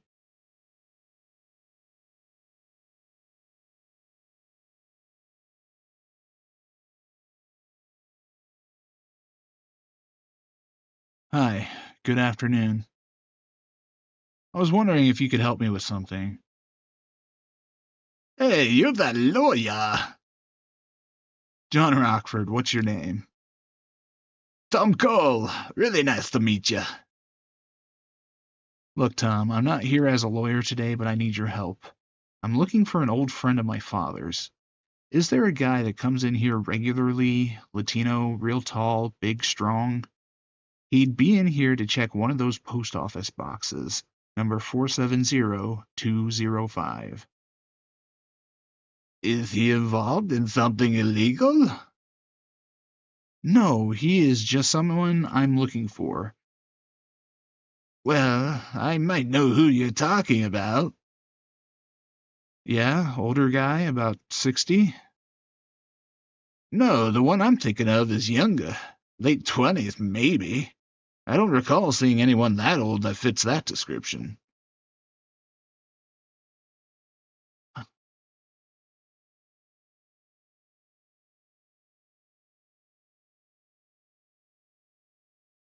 Will you look at a photograph for me?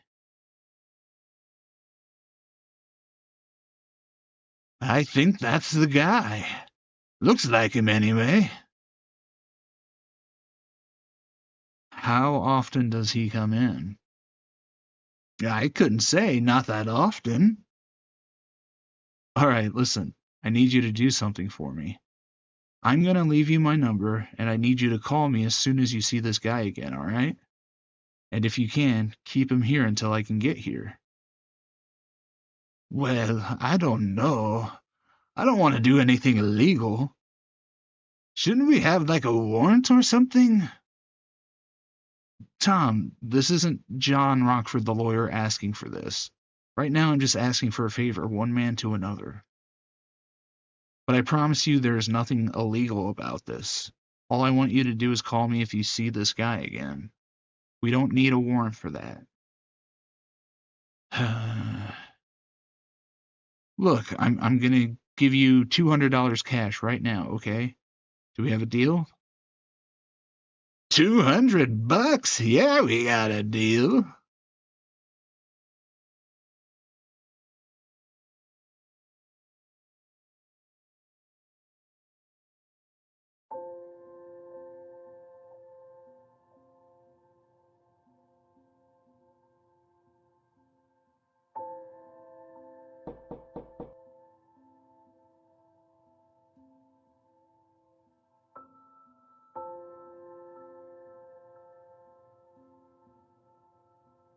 Hi, Emmeline. Hey. Thank you, John. Thank you so much for doing this. I really appreciate it. I'm glad I could help. Do you feel ready? I'm not sure. I'm so nervous. I haven't seen my dad in over 5 years. And it was all my fault. I'm the one who stopped visiting him. He has every right to hate me. I'm sure it'll be fine, Emmeline.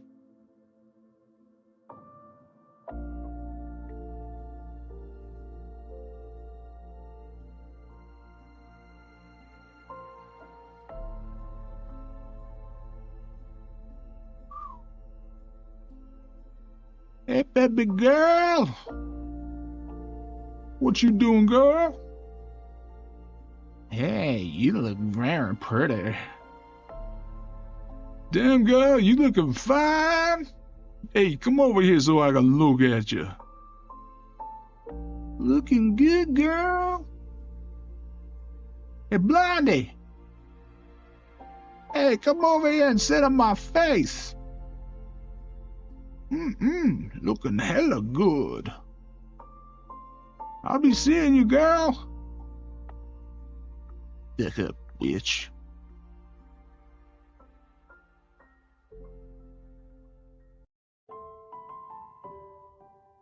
Lieutenant, thanks so much for setting this up. It really means a lot to us to get this private visit. I'm happy I could help, John. And to be honest, Robert Jameson has been a model prisoner the last several years, or else this wouldn't be happening.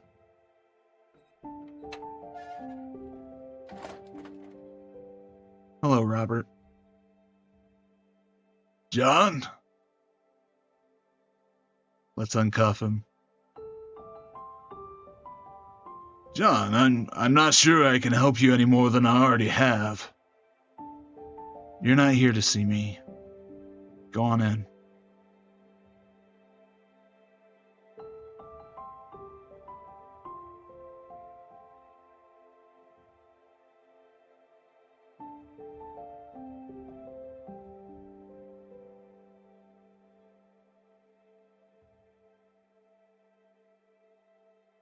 Emily? Hi, Daddy. Oh my God. Emily! Oh, Dad, I'm so sorry. Sweetie, you're here. Oh, Emmy, I'm so happy to see you.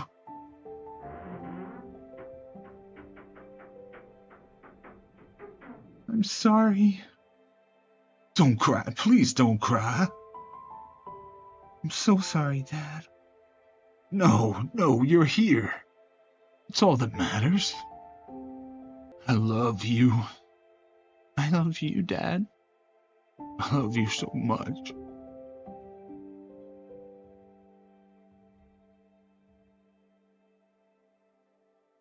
I love it. I love working with the kids. I bet you're wonderful with them. I'm so proud of you. I knew you were going to grow up to be a fantastic young woman. I know how hard it was not having me around, but I'm so happy to see how well you've turned out in spite of that. It was hard, Dad. We really struggled for a lot of years with you in here. But I should never have stopped coming to see you. I feel terrible that I've left you alone in here for so long. Listen, that's all in the past now. You can't blame yourself. This was a hard situation. I don't know if I'm ever going to get out of here, but my next parole hearing is only a couple of years away. And with you here, I suddenly feel very hopeful. There's something you should know. The DA who set this up, John Rockford, he believes you were framed. He's trying to prove it so you can be released. Is that why you came? No, I had already decided to come visit you when he told me. And what do you believe now? I don't know. I accepted that you were guilty a long time ago. But I also want to believe you're innocent. It's all right. I understand. Is it okay if I bring him in, and then he can explain it to you? Yeah, okay. So now we're just waiting for the DNA results. They won't prove you're innocent, but they will at least show my office we're on the right track.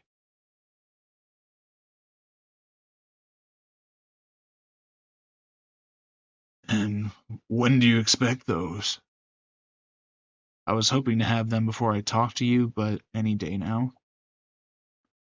But look, in the meantime, I want to show you a picture, and you can tell me. Emmeline, will you give Mr. Rockford and me a minute alone? I know what you're about to ask me. I'm not gonna do it. What? But don't you want to know if he's still alive? Don't you want to know the truth about how you got here? I know how I got here. I figured that out a long time ago. Then why did you lie to us? You're a prosecutor, John. I'm sure you can work out why I wouldn't volunteer information about my involvement in an attempted murder. And I really don't enjoy having all this stuff dredged up in front of my daughter. Big deal if I didn't commit this murder if I tried to commit another one.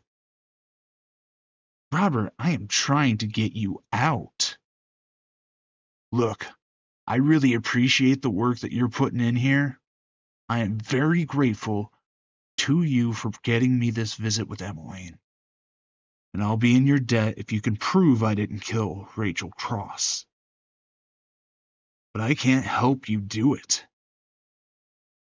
Robert, come on. If I have to stay in prison to protect my daughter, then that's what I'm gonna do. Solomon Hobbs is an incredibly vindictive person. Look at the lengths he went to trying to get both me and Andrus locked up. I promise you, he hasn't become a forgiving person in his old age. If he finds out that I'm cooperating with you, then my family isn't safe. But you've already cooperated with us. That was when you thought he was dead. Now you're asking me to identify him as your suspect. I'm just going to take the risk.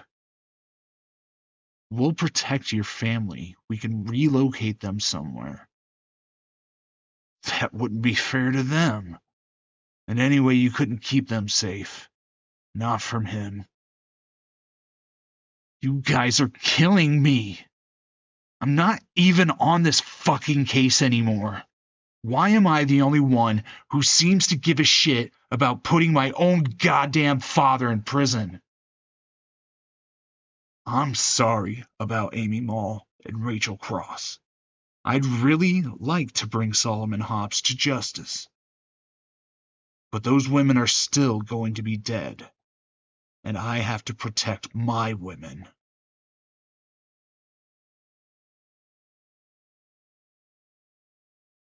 Okay, then what about Andrus?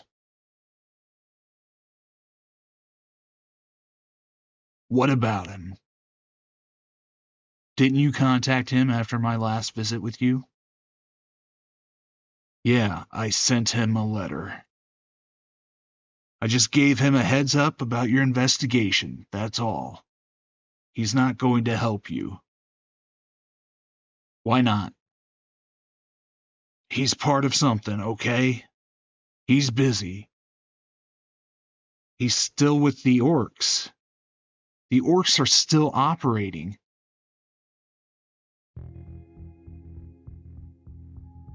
Sort of. Not under that name. Is there anything you can tell me about them? Why do you want to know? Someone is tracking my investigation. Someone who checks that post office box you've got with Cobra. Someone other than Andrus or Cobra is checking that box? He's much younger and he sure looks like he could be military. He went to the trouble of stealing a DA badge so he could get access to my office and my file. I assume because of whatever you put in your letter. Are we being recorded? No. I'm serious. No secret recordings. What I'm about to tell you stays between us. You don't tell my daughter, you don't tell that detective. And it sure as hell never shows up in any court filings. You have my word, it's just us. As far as the United States government is officially concerned, Andrus Fedor no longer exists. But after he made himself disappear to hide from Solomon, he started working for the army again. Only when he went back, they put him in charge of a new training program, a very small military academy. The goal was to utilize teenage boys from the most loyal military families with the best breeding stock. Boys who were almost guaranteed to grow up to be smart, capable, and physically powerful. Andrus was to train these young men. Everything the military taught us, Andrus would instill from an early age. Physical and psychological conditioning would be combined with operative training in order to create the perfect weapons. Infiltration operatives, spies, saboteurs, assassins.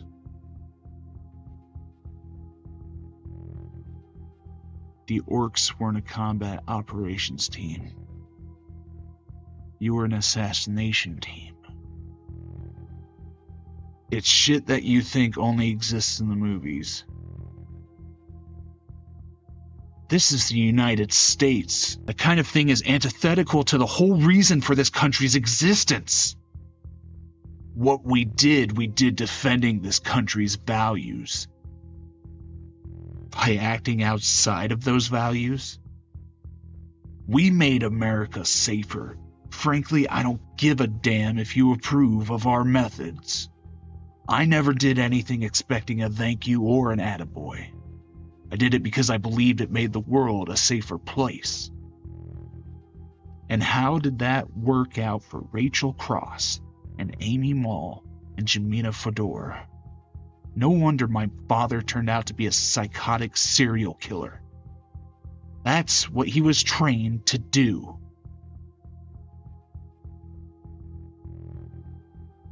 Solomon was broken long before the military got a hold of him.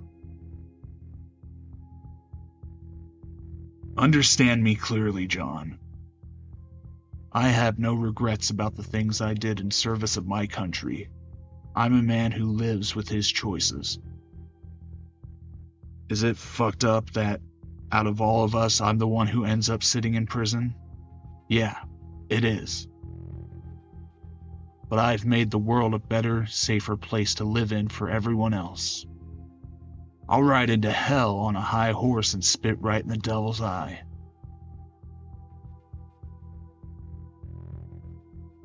So, this program was successful. These assassins are out there now, operating on behalf of the United States government. According to my source, the program was almost a total failure. Some of the boys were not able to master the training curriculum. The few who were left were killed very shortly into their careers. All except one. He's called the Red Shadow. Almost nothing concrete is known about him. He's performed some very high-profile work. Kind of things that cause foreign governments to have emergency midnight cabinet-level meetings. He's been operating now for about 10 years. The stories I was told about him are the stuff of legend. Using a knife to take out 20 men armed with automatic weapons, that kind of stuff. Stories that can't possibly be true. And what did they used to call you, John Rockford? The fastest man alive? Well, you're smoking some powerful stuff if you really think you ran 40 yards in under 4 seconds. Still, there's no denying you're fast. There's some truth behind every legend. And if there was anyone who could create that kind of killer, it would be Andrus Fedor. But why is this guy interested in Solomon Hobbs? Why would the military have him tracking our investigation? Solomon has been out of the game for 20 years. Any top secret information he once had is outdated. What possible continued relevance could he have? Just because something happened a long time ago doesn't mean the United States government doesn't want to keep it a secret. But he's had 20 years to reveal those secrets if he was going to. And he would never. Even as bad as things got for all of us, he would never do that. Everyone involved with the orcs knows that. John, Look, I only wrote to Andrus and Cobra because I thought they'd want to know what was going on. My guess is that right now the government is just interested in finding Solomon for whatever reason. There's no reason for you and Detective Milkian to be in any kind of danger. But if you start trying to open locked doors, the people in charge of the secrets behind those doors aren't going to be happy to see you. And if it is this guy who is tracking your investigation, you are potentially talking about one of the most dangerous people in the world being involved, and one of the nation's most valuable weapons.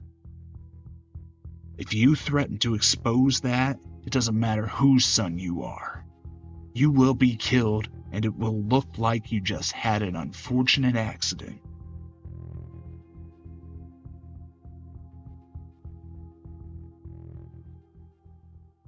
Do you hate him? Solomon? Yes and no. I did spend a lot of time hating him. But one way or another, the time will come when he'll face justice for the things he's done. So I think now I pity him more than anything. And I feel worse about what he did to my family than what he did to me. I know how to take a hit, John. And even though I'm innocent of this murder, I've got my own sins to pay for.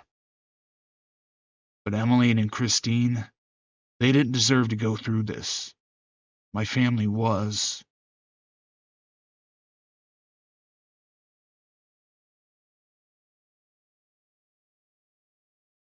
Look, I want to talk to you some more. But not today. Not with Emmeline here. Come back and see me again. Alone.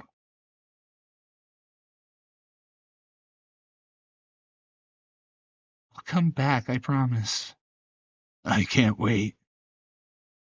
Bring some photos, would you? My pictures of you are all at least 10 years old. Okay. I love you, Dad. I love you too.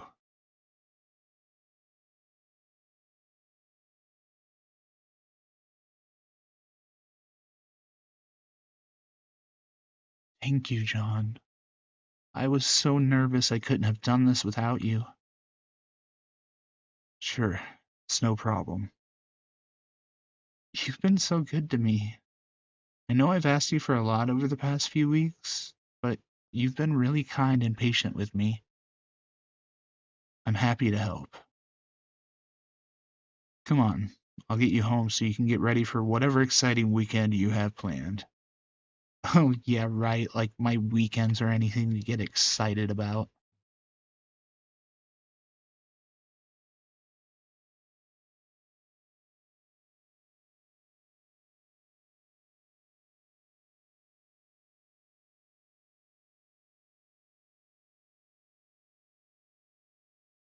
Hey, what's up?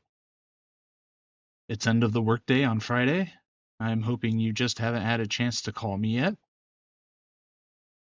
I'm sorry, John. I still haven't heard from the lab. Well, that's all right. At this point, I'm just curious to know if I was right. I'm sure it won't be too much longer. Monday or Tuesday, maybe. Sounds good. Did you meet with Jameson? Yeah, I just got home from taking Emmeline to prison. It went all right, but like Cobra, he's refusing to identify Henry Clay as Solomon Hobbs. He's worried about retaliation against his family.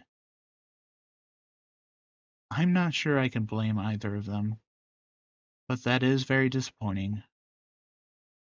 Look, Robert and I did talk about some things that I promised not to disclose, but I think I know who broke into my office.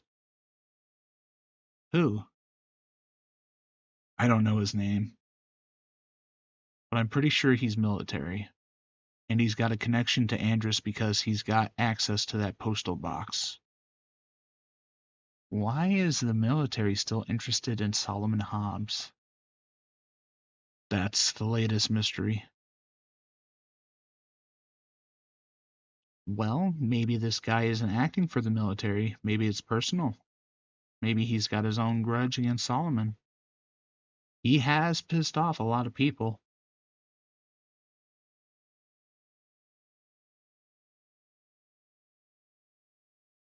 Maybe it's his son.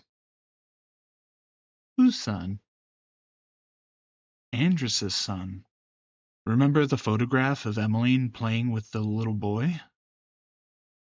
Maybe he's looking for the man who killed his mother.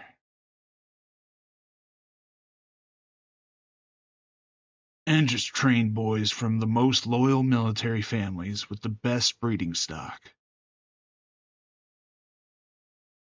Of course, he would have had his son with him when he left Santa Valeria. And why wouldn't he have trained his own son? The son of Andrus and Jemina Fedor is the Red Shadow. Ivani, if I'm right, it's possible he's a very dangerous person. John, if Henry Clay's life is being threatened, then we have to warn him. No, my copy of the file didn't say anything about Henry. It wasn't until after I got a copy of the file that we got the DNA results that led us to Henry. So as far as this guy knows, we don't have any leads on the case other than Robert and Cobra. Anyways, I'm starving, so I'm about to eat. I'll talk to you next week.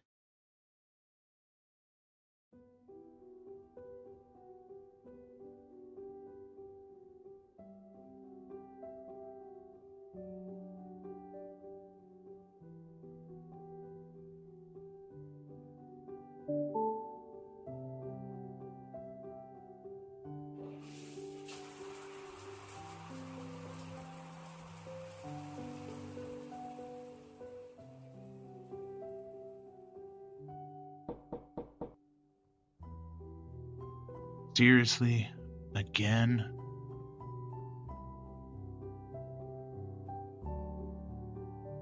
Ivani? John, I've been calling you for over half an hour. Oh, right. I guess my phone is still on vibrate. Sorry. What's up? John, I got the DNA results. Oh. So was I right?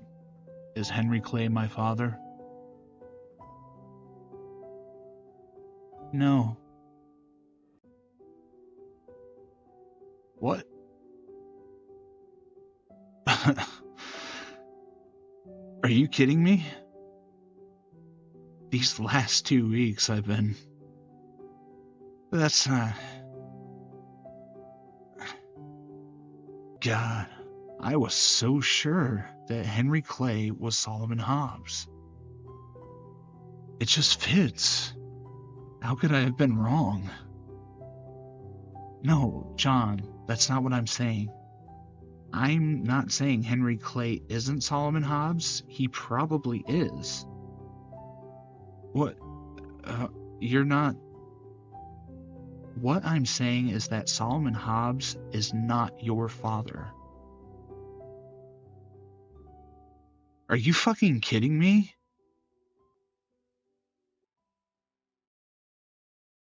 Then who the fuck impregnated my mom? John, your real father is Robert Jameson. Emmeline Jameson is your sister.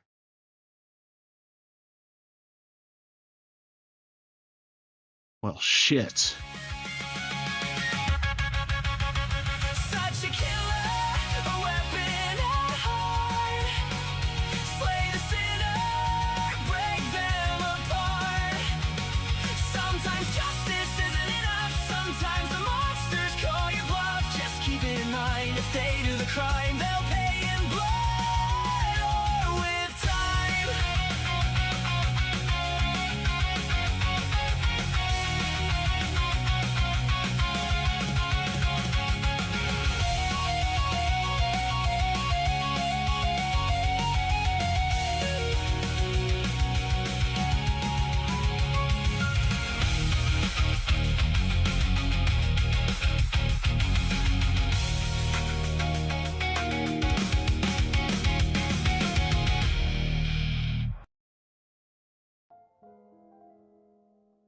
I'm coming, little sister. Can we not say this line? John, your real father is Robert Jameson. Emmeline Jim. Oh, that sucks. I've been romancing her hard. No wonder I've failed miserably. Oof. Well, shit.